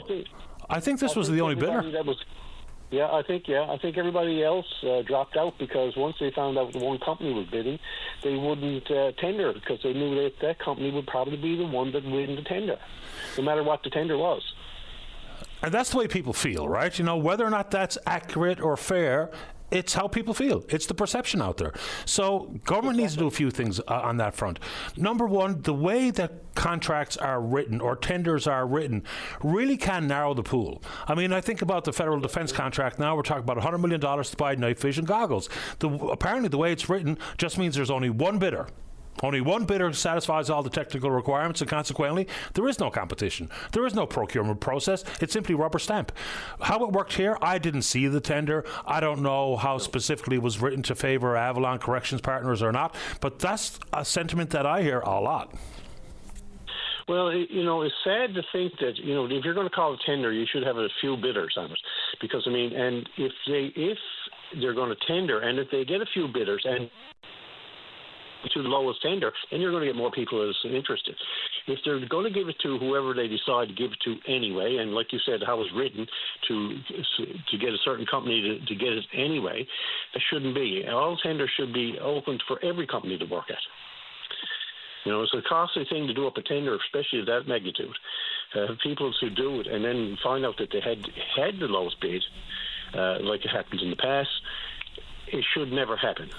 Well, we do find out. It's public disclosure about how many bids and at what value so that we can figure out for ourselves. As you mentioned, the mental health and addictions facility, and I believe the number was 60 million more than not 40. But yeah, we can find out, but that doesn't mean that we have a full understanding of what happened. Well, I mean, if they don't give it to the lowest bidder, there should be a good reason. Yep. I mean, did they do work before and didn't finish it, or was there work? I mean, in Grand Falls, I remember that they had that old age home. I mean, they spent a year trying to get that ready after it was finished, trying to get everything that was done in it fixed. I mean, yes, I could see them not giving it to that contractor again. But, I mean, those are the things that should come out. You know, transparency is the biggest thing with the government. And if they're not going to be transparent, then, you know, the people are going to lose every bit of respect for them. You know, and we probably got another election coming up, and you know, that should be a big thing, especially in everybody's mind. If the government is not going to be transparent, why would I vote for them? Why should we have to go through the Freedom of Information Act to get information that we should be able to ask? Yeah, all fair points. And it kind of builds on something I said off the top of the show this morning. The starting point for the way people view government contracts is campaign finance. I mean, if we don't tighten it up, then this is always going to be the perception out there. It might be real, it might not be real, it might be exaggerated, it might be on point. But until you shore up some of those things, people will look at this and they say the same thing every time. Is a big government contract is let? What's the first comment that people bring to me? I wonder how much they donated to the party. So unless we tighten that stuff up and have a real rigorous procurement process, and I'll admit I don't work in procurement at the government level. I don't know how rigorous it is or not, but I do know that I hear from private sector companies that talk about the way that tenders are written that kind of leaves them on the outside looking in. Yeah, and that's probably too, because they design it so that only one person can bid on it, or probably not, you know, not letting anybody else get in there now. But for a correctional facility, for a building, I don't know how they could do that unless they're doing it in such a way that I don't understand. But I mean, everybody should have a chance to bid if they want to bid, and maybe then that 700 million won't be 700 million. Maybe it'll be 500 million. Maybe it'll be 300 million. But until that happens, it's not going to get fixed. Probably not. Wayne, appreciate the time or perspective. Thanks for the call. Well, thank you for taking my call. Anytime. Stay in touch. Day. You too. All right. Bye-bye. All right, let's take a break. Don't go away. Welcome back. Let's go to line number 4. Good morning, Julie. You're on the air. Hi. Good morning, Paddy. Good morning to you. I'm on the Buren Folk Arts Council, and I just wanted to give the general public a heads up about our annual Festival of Folk Song and Dance, which is going to be occurring this coming weekend. Julie, just one moment. We have a bad phone line, so Dave is going. I'm going to put you on hold. Dave will call you right back. We'll see if we can clear that up for you. Let's go to line number 1. Daryl, you're on the air. Oh, hi, Paddy. How you doing today? Okay, how about you? Oh, good, thanks. Paddy, I want to call about these devastating fires we're having now. It's terrible, and, you know, I wish all the people the best. I hope everything works out for the better. God bless them all. And, Paddy, what I want to talk about, I've addressed this before. There's 2 things I'm going to bring up. One, what's happening in the forest, you got a lot of dead wood, trees, and whatever. And I'm under the understanding, under the ecosystem, you can't touch it. But this is like gasoline. So all this, it's not so much the trees it's catching, as all this dead wood, which needs to be cleaned up in the woods, dead trees, stumps, or whatever, because that's just like gasoline. So that's one thing I think the government's going to have to start looking at. And 2, you need to build fire breaks. They're doing it up north in the Arctic. Might cost a lot of money, like, say, for example, Musgrave Harbour, whatever. We're going to have to start building fire breaks, because I know a lot of they're saying 90-something% of the fires are started not from climate change, but from humans or whatever the case may be, or whatever. But this is what we're going to have to start looking at, because if not, this is going to continue and continue. Like, it's that dry here. I can walk on my lawn, you can hear the lawn crunching, even though you're watering it. So it's been very dry. So what we're going to have to be doing, we got to be proactive rather than reactive. So we're going to have to look at these fire breaks, especially. We're going to have to start building around the communities. If you don't, look what's happening now. For a good example, even last year up in Labrador, Churchill Falls, all that area. So we're going to start investing money that way. If not, we're going to have more disasters and you know, and hopefully no loss of human life or whatever the case may be. So we're going to have to take a good hard look at all this. And I hope the provincial and federal governments, well, I know they're listening to your show. So anyone's listening, please take note of what I'm saying and let's be proactive and try to avoid future disasters. Yeah, I mean, I talk about this fairly often, and when we talk fire breaks, is generally speaking after the fire has started. You know, like up in Labrador last year.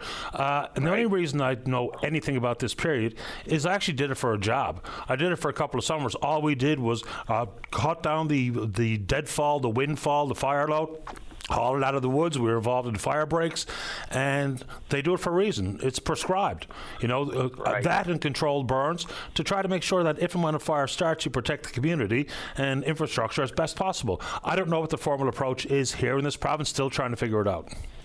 Yeah, and you're right what you're saying, Patty. And so, like said, these issues got to be seriously addressed. If not, this is going to continue more and more.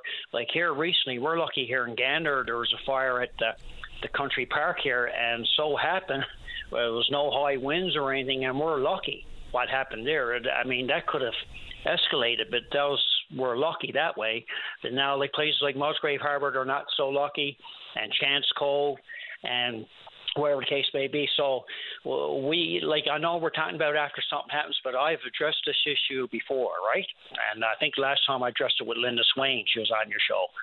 That was a while back, right? And so, I mean, these politicians, come on, let's start listening, and this is what we got to do. But I don't understand this ecosystem like you've done it years ago. You hauled deadwood out of the woods, but I'm understanding now under the ecosystem now they don't want you to touch it. But that's crazy because that's just like gasoline, and we got to start cleaning up and doing things because either that you're going to have more catastrophes. Not only here in Newfoundland and Labrador, it's right across the country, down through the states, everywhere, and especially like BC and all those places. And you know, so we got to take this very serious now and not talk about it. The action got to be done. It's just got to be taken. We got to start cleaning up the woods and fire breaks. It might cost a lot of money, but you cannot put a price tag on people's lives. And so this is what we got to start doing with our taxpayers' money, put it to good use, and let's follow this, let's go in a right direction and do things for the better. Fair enough. Appreciate the time, Darrell. Thank you. Again, thank you for your time, Patty. Keep up the great work. Thanks. Stay in touch. Righto. Thank you. You're welcome. Bye-bye. All right, let's see if we get Julie on a better line on 5. Julie, you're on the air. Oh, hi, good morning. You got the active gremlins there this morning, have you? That we do. We just cleared that one up, so welcome to the show. Thank you so much. Patty, I'm on the executive membership of the Buren Folk Arts Council, and I just want to alert the general public of our Festival of Folk Song and Dance, which is going to be happening this coming weekend. Sure, tell us about it. Okay, it's our fourth year festival. So we've been 40 years plugging away at this, and it's still going strong. It's going to be happening at the Oldest Colony Trust in Buren, and it kicks off on Friday night at 7 o'clock, and then it goes on Saturday and Sunday.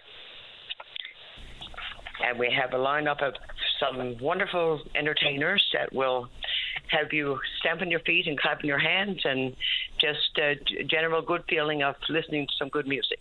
Absolutely. Hopefully the weather cooperates. What's the forecast look like? Oh, the forecast won't impact us. Our festival is always inside. Oh, it is? I didn't know that. Yes. It's a family-friendly event. So it's non-alcoholic, and it's always held inside because we don't like playing checkers with the weather. And fair enough, because that can be the wild card, obviously. Name drop is some of the entertainment people can look forward to. 99% of our entertainers are local people, so we don't have any paid entertainers at all. For example, just kick off on Friday night. Ryan Baker, one of the a young, probably one of the best accordion players in the province, is going to kick it off. And then there's going to be choirs, and there's going to be step dancers, and lots of singers, lots of guitar players, fiddle players. A whole gamut of entertainment that you'll go away feeling good about, and for a cost of $10. The price is right. It sounds like a bit of fun. Anything else you want to say this morning, Julie, while we have you? No, we just hope that any visitors to the area, we hope that you take it in. And for all the local people, they're quite familiar with us, and we know that they'll be back. And it's Bjorn come home here, so some expats will be joining us, I'm sure. Sounds like a great time. Thank you, Julie. Enjoy. Okay, thank you. You're welcome. Bye. All right, bye-bye. All right, let's take a break for the news. When we come back, tons of time left for you. Don't go away. You're listening to a rebroadcast of VOCM Open Line. Have your say by calling 709-273-5211 or 1-888-590-8626 and listen live weekday mornings at 9 a.m. Welcome back to the show. Dr. Tanu Sarkar is a public health specialist in the Division of Population Health and Applied Health Sciences at Memorial's Faculty of Medicine and joins us on line number 1. Dr. Sarkar, you're on the air. Good morning. So, a year after you've been studying mosquitoes and their behavior and the viruses that they have, apparently there are some human transferable viruses in Newfoundland and Labrador. Is this the first time we've identified this? It's not the first time. We found some this virus earlier in a very scattered manner, not in a systematic way. We did this study. This is the first time we used citizen scientists to do province-wide mosquito collection and studying. So we have much more comprehensive information now, and we found some new places where earlier we never studied. We found the mosquitoes carrying those viruses. So after your analysis, what have you discovered? So we found some viruses which are transmitted. Mostly it is between the animals and mosquitoes. The circulation takes place, but when those infected mosquitoes bite humans, they can transmit the virus to humans as well. And those viruses are actually also found in mainland Canada, for example, Ontario also, and in other parts of the US and the central Canada. So it is not completely new in this country, but definitely that it is alarming for this province because we identify the locations and the areas where we found the mosquitoes, and we need to be more vigilant, and we have to improve our disease surveillance. What does vigilance look like? Vigilance means in a number of ways. First of all, that this mosquito, what we have collected, it is a one-time, it is funded by Public Health Agency of Canada's research project. But you know that it is not one time and finish it. We have to do the mosquito surveillance every year, particularly in the high-risk areas we have identified. That is one. Number two is that the health facilities in those areas, the doctors and nurse practitioners should be involved in having some kind of conversation to see if they have any human cases, because these are the virus we found from the mosquitoes, not from the human blood. But we have to have a more vigilant to see if human cases are coming up, because many cases are actually coming in a normal flu-like symptoms. We might ignore it, but if you find the patients are not responding to normal treatment and deteriorating, perhaps we need some more detail and more detailed serological testing to identify whether those viruses are responsible for the flu. And number three is, of course, the public education, in the sense that those mosquitoes can breed in backyard, even if you have some garbage, some plastics and some containers and rainwater, that the artificial collection of water. The mosquitoes can breed, so cleaning up our backyard, cleaning up our neighborhood is important, and the garbage should be cleaned up properly. And number four is that now it is summertime, people are going out, for hiking. This is the only time we get actually to go for outdoor activities. I'm not against it. Definitely, we have to do that, but people should be more taking precaution in terms of having some bug spray, mosquito repellents to use, particularly in a forest area, forest fringe area, and in the boggy areas where the mosquitoes are abundantly found. So things have changed rapidly. I mean, we've had a tick that was found on a dog here on the Avalon Peninsula that was carrying some, I think it was rabies or something at the time. I can't remember the disease actually, but what are the public health implications here? I mean, are we talking something serious or benign? Yes, definitely. Because, see, the thing is, these are a disease like tick is basically this tick, Lyme's disease. It is very, very bad disease in infection transmitted by ticks. We have seen a number of cases in Ontario. It is going further north because of climate change. Things becoming hotter, and these insects and the mosquitoes are getting more suitable place, to breed. We identified some invasive mosquitoes too. I mean, the mosquitoes which are not from in North America are coming from other continents. Those mosquitoes are well adapted in Newfoundland winter, so that means that because mosquitoes are very smart insects and they can adapt anywhere. So, and the climate change is helping them for further breeding.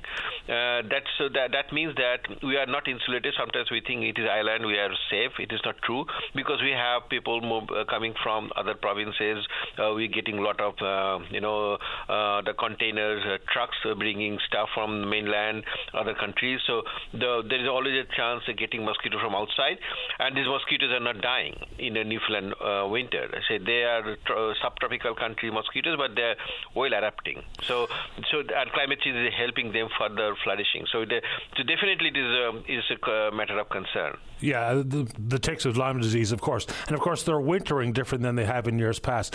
What does the medical community need to know here, Dr. Sarkar? Because if I simply present with flu-like symptoms, if I'm tired of a headache or I've had I've vomited or what have you, so what do we need our healthcare professionals to understand?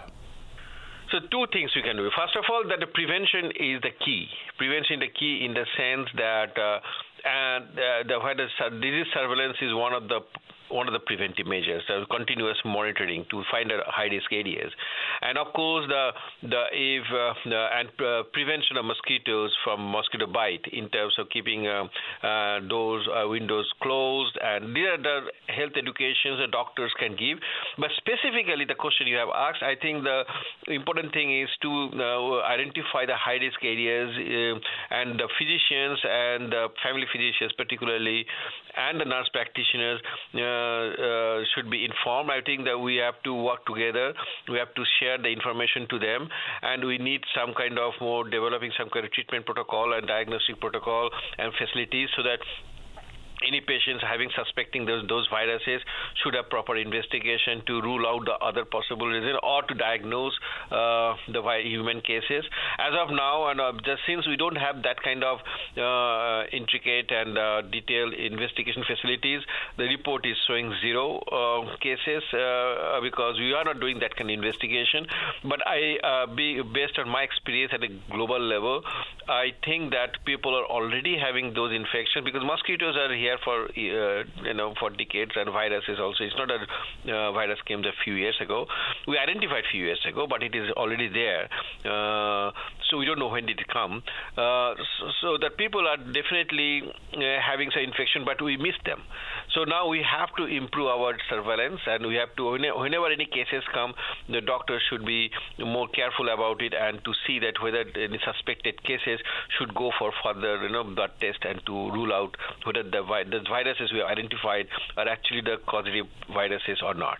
Last one, you mentioned high-risk areas. Do you mean specific locations in the province? What do you mean by that? Yeah, specifically. I mean, I don't want to give you in detail now. We already have the data. We are already in touch with the government and to see that and the other officials. Yes, we identified some areas in the province. We found those mosquitoes and viruses, and that doesn't mean that other areas are safe. Because the mosquito can spread, right? And also we have to further improve the mosquito collection every year. So we may find newer areas with those viruses. So the high-risk areas where we found those mosquitoes with those viruses. Fair enough, Dr. Sarkar. St. John's actually. St. John's also, there are some areas also there. Oh, great. Dr. Sarkar, I appreciate your time this morning. Thank you. Thank you very much. You're welcome. Bye-bye. Bye. So, I mean, what? All right, I got bit by a mosquito yesterday. It's pretty common practice in and around my backyard. Let's take a break. When we come back, we're talking speed cams, and then we're speaking with you. Don't go away. Welcome back to the show. Let's go to line number 2. Say good morning to the Ward 4 councillor here in town. That's Tom Davis. Tom, you're on the air. Good morning, Patty. Thank you so much to you and David for getting me on today. No problem.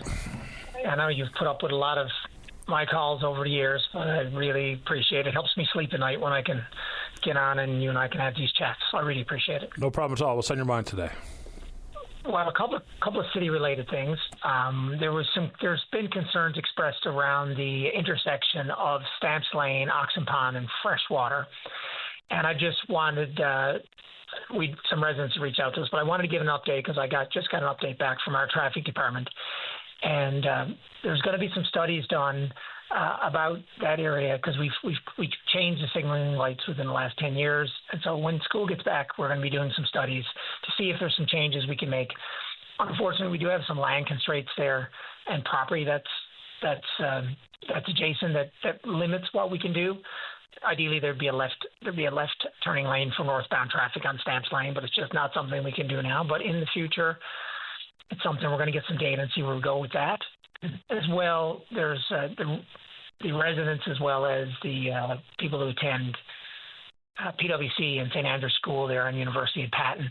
Just want to let them know that when Canada Games is finished, because we're trying to limit how much major construction we do during the time period that Canada Games is on, just because of the anticipated, especially in that area, just because of the anticipated traffic from all the extra visitors and everything moving around.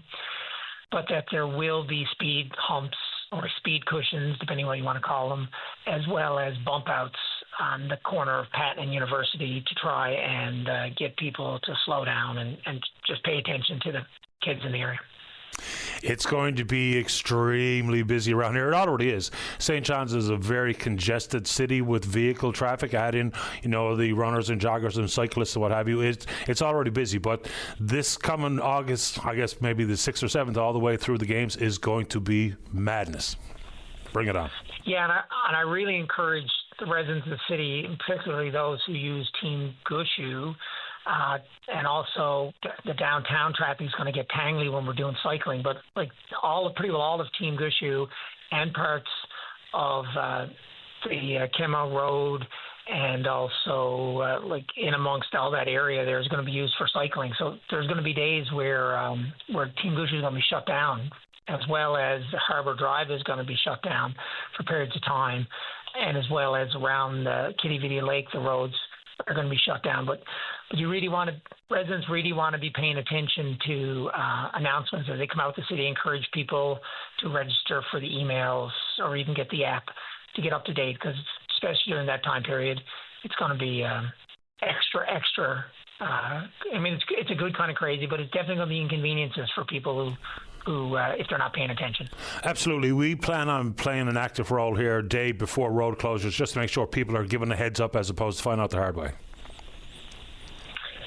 Yeah, we try and have a functional city at the same time as welcoming all of these guests. When you go around and when you look at the schedule of events and everything that's going on, it's going to be great, but it's also going to be very busy. So again, just encourage people to get the app. It really is helpful, whether it's for street cleaning or snow clearing or whatever. Just to get those notifications and road closures for construction. Just make your day easier, and the more connected we are, then when we engage with the city, with the residents of the city, the more people are around there, they'll get the notifications. This is what we're doing. This is what we're thinking about doing, and it's just way more effective communication, better democracy. Fair enough. What else is on the go, Tom? Well, people may or may not have noticed, but we have in the city right now one of the speed cameras is actually set up. I don't want to steal the fire from the province because I know that this is their big show, but I know you and I have spoken with this before. And as I understand, very shortly, the one speed camera in the city is going to start doing its job. And people need to realize that these speed cameras, they're not as obvious as I thought they're going to be. I know there has to be signage, but the signage isn't as clear as I would have thought it would be. So I just want to caution residents that, these tickets are going to start appearing in your mail, and you really need to be. I know they're both the ones that are going to be in the city are going to be in the beginning are going to be in school zones, which obviously is a very high priority for me as a councillor of the city. But of course, the province is who decides that. We submitted a list of locations, but the province ultimately has decided where they're going to go. I'm very supportive of the two locations, but I know one of them is in my route. So, we have a huge problem with distracted driving, and I have so many. Even this morning, I had a resident call me, and literally, her house is right by a crosswalk, and every time she hears the screech of the brakes, her heart goes up in her throat. and she knows she's going to be the one who runs out when there's a tragedy. So, we can't say it enough. I know you talk about it, but we all are distracted. We got to put those cell phones down. We got to watch our speed. If animals in vehicles that are running around, like all these distractions. I mean, if you're lucky, you get away with it your whole life. If you're not lucky, and if someone else isn't lucky, you don't get away with it, and then it's a tragedy. It's something you got to live with the rest of your life. And it only takes, as you keep saying, everybody racing around. I'll see you at the light, and that's what happens as you get older. You realize these things. When you're young, seconds seem to count. But when you start to slow down and just observe the way the world works, you realize that everybody racing around are just in a hurry to get to a lineup or to a red light. So I just want to remind people those. We know what happened in Mount Pearl and Paradise when they did that test. I mean, 90,000 tickets or something like that, or I can't remember. It was a ridiculous number of not tickets, but citations or notes that went out to people, and that's going to be the new reality. And we all need to realize that it's coming and very, very shortly. And I know the province is going to be doing an announcement soon, so I don't want to steal their thunder on that. But everybody, this is hopefully the beginning of our residents being more careful, more cautious, and safer. The 3-month pilot project in Mount Pearl and Paradise saw 94,000 plus warnings sent out. 94,000, 3 months. I mean, that's extraordinary. Now, I'll hear all the same old arguments. It's I want the government out of my business. Look, public safety and road safety is the government's business. And plus, if you loan someone your car, that's on you. You'll know when the ticket was issued. You know when you loaned your car out. Maybe negotiate with your buddy who's going to pay the ticket. And then people say, well, they're not going to pay the tickets. They already don't pay the tickets. But slowing people down is the hopeful goal here. And I do think the government needs a bit of follow-up on their, I was going to say threat, the conversation surrounding, required community service if you don't pay your fine. And it's not just for traffic violations, it's for contraband tobacco and up and down the line. So there's a lot to include here. And I just hope the cameras slow people down. If I end up getting a ticket as a result, I deserve it. Because if I get caught speeding, I deserve to get a fine like everybody else. So I actually get, at one point it's nervous, at another point it's frustrated, and then last stage is angry. Driving around St. John's sometimes can be infuriating. Yeah, it can. And when you're and like you and I, we're the same thing. We get the concerned residents who literally see it with their own eyes. And once you see it, once you notice it, you can't unsee it. So we can all do better. The other thing I know the province needs to do is these license plates that people can't read. Either the license plate is deteriorated. The residents can get new ones, but just like people you were talking the other day about going to the landfill and giving tickets to unsecured loads. It wouldn't be brain surgery. It might even be something an administration person could do with the RNC, or highways. Just go to the mall, go to Costco, and just go around to the places where people gather. And if you can't read their license plate, you either give them a ticket or a warning or whatever the process is, because that's the other challenge with the speed cameras, if you can't read the license plate. But it is against the law to have an illegible license plate. So I think that's something we need to enforce. And as far as your community service comment, I totally agree with you. I mean, there's lots of people just can't afford to pay these fines. And unfortunately, a lot of these end up stacking. I mean, not to make excuses for people, but if you're someone who's really in a financial bad place and you get a ticket and then you get another ticket for whatever reason, sometimes it's just bad luck. I mean, it can just happen. And then your insurance goes up or gets canceled, and then you don't have insurance. Then you're driving around without insurance, and that's a massive, massive ticket. And you get people so buried that they're never going to dig themselves out. At least having community service as an option can bring them back into the community, back into conformance, and give them a chance to get their head above water. Because some of these stories are irresponsible idiots, obviously, but some of them are real sad stories that just compound. And anyway, so I agree with everything you said, Patty, and I appreciate the time, and everybody enjoy the summer. Appreciate the call. Thanks, Tom. Take care. You too. Bye-bye. All right, it is time for the news. When we go back, Madonna's in the queue. Don't go away. The Tim Powers Show. Join the conversation weekday afternoons at 4 p.m. on your VOCM. Welcome back. Let's go to line number 1. Madonna, you're on the air. Hi, Patty. How are you? Okay. How about you? Good. A couple of callers back, there was a man from Central speaking about the fire breaks and, the forest fires and how much money would be needed to do the work to do the fire breaks. I live in O'Donnell's, and myself and my husband have been cutting our own firewood. Now, forestry, don't you? Can you repeat that? There was a bit of a break up in the line. I myself am the worst. I say forestry do not allow you to take blowdowns. Which, and your permit. Which I have no idea why. I mean, we'd be doing the province a favour by taking down the windfall. Exactly.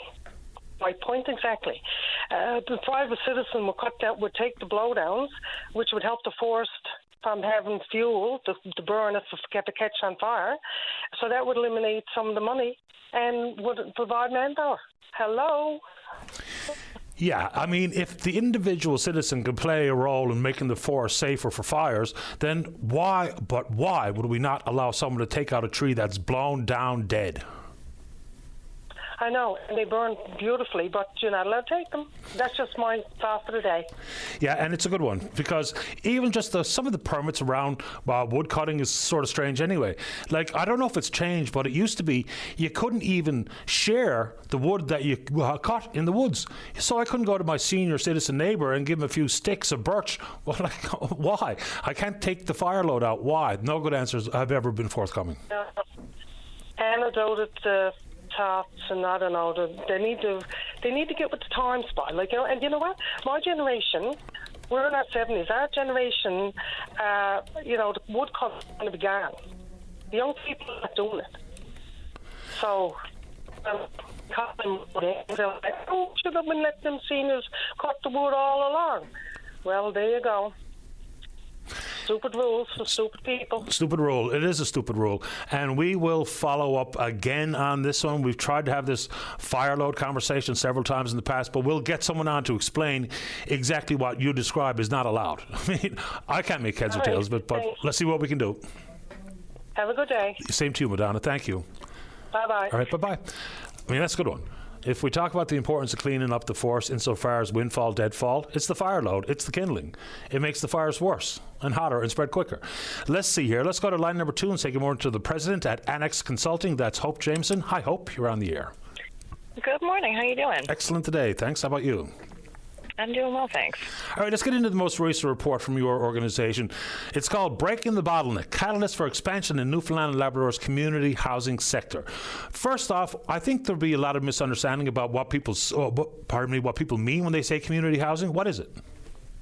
So community housing is housing that's operated by a nonprofit organization or a cooperative. So when people think about sort of affordable housing in this province, they often go to NL Housing, which is operated by government. This is different from that. So this is housing that's owned by the community, run by the community, and stays in the community forever. Can you give us some examples of organizations that have this type of housing?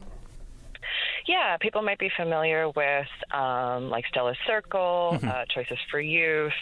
The Cooperative Housing Association of Newfoundland and Labrador has been really active lately, but they've been around for decades. So all these organizations that are running housing in their communities, and these are spread all across the province. There's not just groups in St. John's. There's groups in Labrador, all around the Bay, all across the Avalon Peninsula. So we tried really hard to talk to a nice cross-section geographically of folks in the province to understand how things might play out differently on the Avalon versus elsewhere.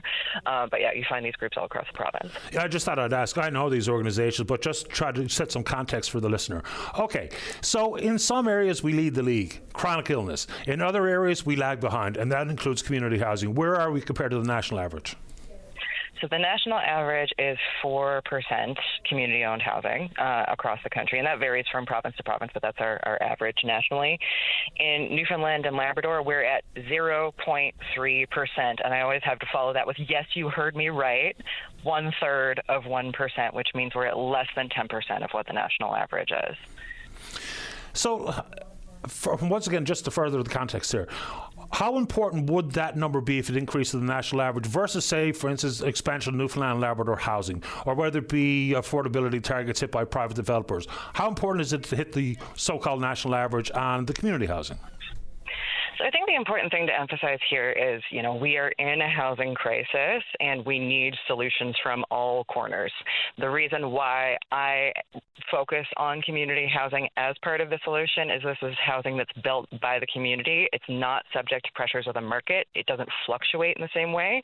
And it means that communities have control over their own destiny to a degree, right? And that's super important when we're trying to keep especially rural communities alive. But what we found in our report, so we took data from the Canadian Housing and Renewal Association about the economic impact of expanding the community housing sector, and we took it with actual numbers of community housing in Newfoundland and Labrador because we didn't have a good sort of understanding of what the size of the sector was before we did this report. That data didn't exist anywhere, so we had to go find it. And we are leaving literally billions of dollars of economic impact on the table. So we're talking like massive economic and social impact if we were to raise our portion of community housing to meet even the national average. And it's important to say, too, you know, I talked about Canada having 4% community housing. The developed country average, the OECD average, is 7%. So we are performing poorly in a country that's already performing poorly compared to other jurisdictions with similar developed economies. So that means that we are leaving money on the table. We're also, you know, doing our population a disservice in terms of the affordability of housing and people's ability to live. How did we arrive, or how did your group arrive at the billions of untapped economic potential? So that means that, you know, the money that we're not making on developing housing, focusing on housing that supports people who maybe don't have the same economic ability to afford housing. So we're living in a time where inequality has increased drastically and is continuing to increase drastically. And those chickens are coming home to roost, right? We see all sorts of development projects that are stalled in rural areas because they can't get workers, because there's nowhere that they can afford to live. And so there's all these knock-on effects of housing affordability that have a broader economic impact, let alone the impact of just creating jobs for people to build the housing itself. So it's one thing to find people to build the homes, but for those organizations, the ones that you've mentioned, is there a reason why we're so far behind? Is it a lack of funding? Is it a lack of horsepower inside these organizations to make these types of financial decisions and to drive these projects forward? What are we looking at here? The answer is yes, all of the above. So it's a few things. One is that we've been underinvesting in development for a really long time, and that's how we got to this sort of massive deficit that we're looking at. But at the same time as we've been underinvesting in building, we've also been underinvesting in keeping these organizations adequately staffed. So operating funding for some folks I've talked to hasn't gone up since 2012. And you look at how the cost of everything has increased radically in that period of time, you can understand the sort of crunch that folks are operating in on the day-to-day. So they're struggling to meet the needs of the people they're already serving. And the processes to get funding to build are really complicated, really unwieldy. You have to combine at least two funding streams with different applications, different requirements for each stage of the project. And you have to do that at least 3 times. You have to navigate that at the same time as you're dealing with your municipal development regulations, with any other sort of regulations and accountability to your funders that you're dealing with, and new operating funding agreements, which come mostly from the province, sometimes from municipalities, but to a much lesser degree. They're just not coming to the table with new funding. So even if you were to get money to build, you don't have the ability to staff it and provide supports that people might need to stay housed successfully. So there's all of these barriers at every turn that come together to create this massive challenge. And one of the folks we spoke to in one of our stakeholder meetings about this, because we did quite a lot of engagement with the sector to create this report, said, I really don't think people understand how hard it is. And that point was driven home again and again, that like there are such massive challenges that it's incredible that housing gets built at all. And there's so much that could be done to make that easier on folks. The now defunct Housing Accelerator Fund, there was billions and billions of dollars in it, and a municipality actually asked if they could hire me or for me to help find some for them to hire to help navigate it. I looked at it, I was like, oh my God, number one, I'm not doing it. And number two, I don't even know who to ask on your behalf. So there's money out there. So what's the takeaway message for the funders? So I think that there's a lot of work to be done to streamline funding applications, because nobody wants to be the first one at the table and nobody wants to fund anything 100%. But the amount of administrative burden that places on these organizations and the amount of energy that takes that they could be putting into building housing is enormous. And it's often you're inputting the same information in just slightly different formats in multiple different applications. So I think that funders getting together to talk about how they could line up their requirements, line up their applications to make this easier on those who are seeking funding would be huge. We also found that there's a bit of an expertise and capacity gap, especially in those early project stages. Like once a project gets funded, it tends to keep moving, but getting those first couple of grants and having, someone who knows the right words to use, someone who knows how to build out the financials so that they make sense, someone who knows how to navigate the municipal development processes. So you go, okay, we can build this many units on this piece of land for this much money. A lot of folks don't have that in-house because, as I said, operating funds have been sort of chewed away at over time, and they don't have the finances to acquire expertise outside. So they can't hire consultants. They don't have money to, and they're gambling on these applications, so they don't know that they're going to get funded. So putting money up in that situation when you're a nonprofit is an unmanageable risk for a lot of boards. And so there's the addition of external expertise at low or no cost can be hugely helpful. So we piloted this with a few groups, and the feedback was really, really positive. So that's another sort of low-cost input that could help us really increase the amount that folks are able to build. I appreciate the time, Hope. Anything else before we say goodbye? No, I think folks can go to cfnl.ca to read the report. I wrote a really tight executive summary for you if you don't want to read the whole beast, but I think there's really good information, and we tried to include a lot of feedback directly from the housing providers themselves just to emphasize what that experience is like and how challenging it is, and also to make the point that, we are underserving our communities by failing to invest in this area, and we have a lot of catching up to do, so this requires some pretty urgent attention. I'll give the report a more comprehensive look this afternoon, and I appreciate your time this morning, Hope. Thank you. Of course. Thanks, Patty. Take care. You too. Bye-bye. All right, let's see here. Let's take our final break in the morning. When we come back, I think Nick has some clarification to offer about blowdown permits, and then we're speaking with you. Don't go away. Welcome back. Let's go to line number 1. Nick, you're on the air. Yes, sir. There's such thing as blowdown and deadwood permits that you can get for roadside. Okay. I live in Placentia.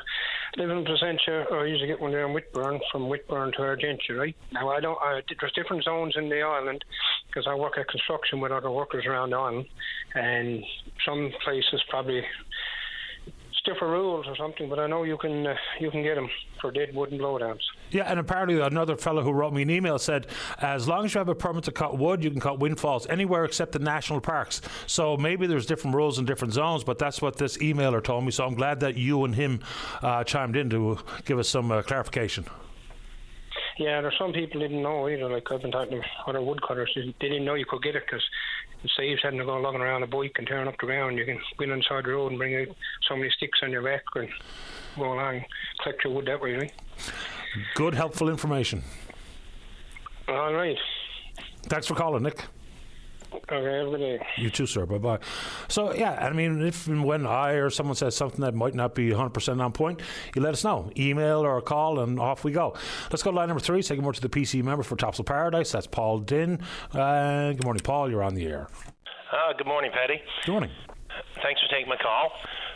I just want to call in just as a follow-up to a release I put out recently, and I know we've talked a few times on education, and with the town hall I had, there's many issues that have come up, and trying to get ahead of the game before school opens on a lot of these issues is what we're trying to do here in terms of encouraging government to act sooner rather than later.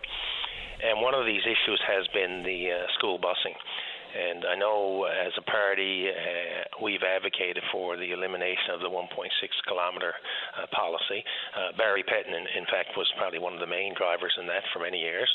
So that's been eliminated, and it's been eliminated to ensure that children have safe transportation to and from school, because we know not all neighborhoods are the same. Some don't have sidewalks or shoulders, eroded shoulders and such. So they don't have safe spots. So getting the kids to school safely is the prime concern. Secondary to that, of course, it allows working parents to get to work and knowing that their children will get to and from school. One of the issues that came to a head last year up in my district, but is also in a couple of other districts throughout the province, is children who attend childcare. And, multiple kids attend childcare, and trying to get kids picked up at childcare center when a bus goes right by that center. And working parents get up, they drop their kid to childcare or their children, and then they know the can pick them up there when they come home. But there's been some trials and tribulations for parents who are trying to get government to pick them up at these child care centres. Now, parents have started a letter campaign. They wrote the minister a number of times. I did as well. The response back has been something to the effect that, there's going to be courtesy seats available, and the minister doesn't have the legislative authority to change any of that. Now, when I look at the Schools Act, I think it's Section 117, it clearly states that the minister does have authority to put out policy directives related to transportation to and from school. So I don't know why they're hesitant to allow pickups at child care centres. They're right in the neighborhood. They drive right past them. And we have parents who right now are anxious again about a school year coming, and they're going to be into October before they find out if there's a courtesy seat available. Now, the simple solution they've suggested is when you register for the school year, in addition to your home address, indicate the pickup and drop-off address, whether it be grandma's house or a child care center. And I don't understand the reluctance on government to address this now, put this to bed, so working parents, in many cases the mother, can start the school year knowing that my child will be picked up and dropped off at the child care center, which I can get my child after work when I go home. It makes no sense to me that this has a simple solution and we're not getting that solution. Yeah, well, for a lot of daycare operators, of course, they provide that additional service of transportation. I mean, I see it in the parking lot at Vanier, close by where I live, all the time. But that doesn't mean it happens everywhere. No, that's right. And the thing with, private daycares offer it, it has to be offered at a cost. There's no doubt about it, and that's an added cost to parents, especially when we're trying to make it more accessible and affordable. But here we offer, we eliminated 1.6 so that all children would have access to busing to and from school. So if that's the case, why are parents and children still having to apply for courtesy seating, past the 11th hour when school is open, when there's such a simple solution here now with buses that drive right by some of these daycare centers? And, we're not asking, parents that would change their location every day. No, they indicate this is the address my child's going to be picked up and dropped off at, and, a simple solution. And in most cases, many kids are at these child care centers, so it eliminates extra stops for the bus. So it's beyond me why we can't, or why government's reluctant to do this. It's a safety issue, first and foremost, and secondly, it's a convenience issue to allow our working parents to get to work and stay working. Some have had to give up their jobs or reduce their hours because they can't get this. Yeah, which is ridiculous. I appreciate the time. You've had the last word, Paul. I appreciate that. Thanks for your time, Paddy. No problem at all. Take care. Bye-bye. Bye-bye. All right, so that's Paul Dinn. He's opposition critic for education and, of course, the PC member for Topsail Paradise. All right, so the question being asked about the threshold or the variance offered by the speed camera. My understanding is you won't be issued a ticket unless you're caught going at least 11 kilometres an hour above the posted speed limit. Very similar to how the police manage traffic services. That's my understanding. But anyway, if that's wrong, you can fill me in. Maybe do it tomorrow. All right, good show today. Big thanks to all hands, and we will indeed pick up this conversation again tomorrow morning right here on VOCM and Big Land FM's Open Line. On behalf of the producer David Williams, I'm your host Paddy Daly. Have yourself a safe, fun, happy day. We'll talk in the morning. Bye-bye.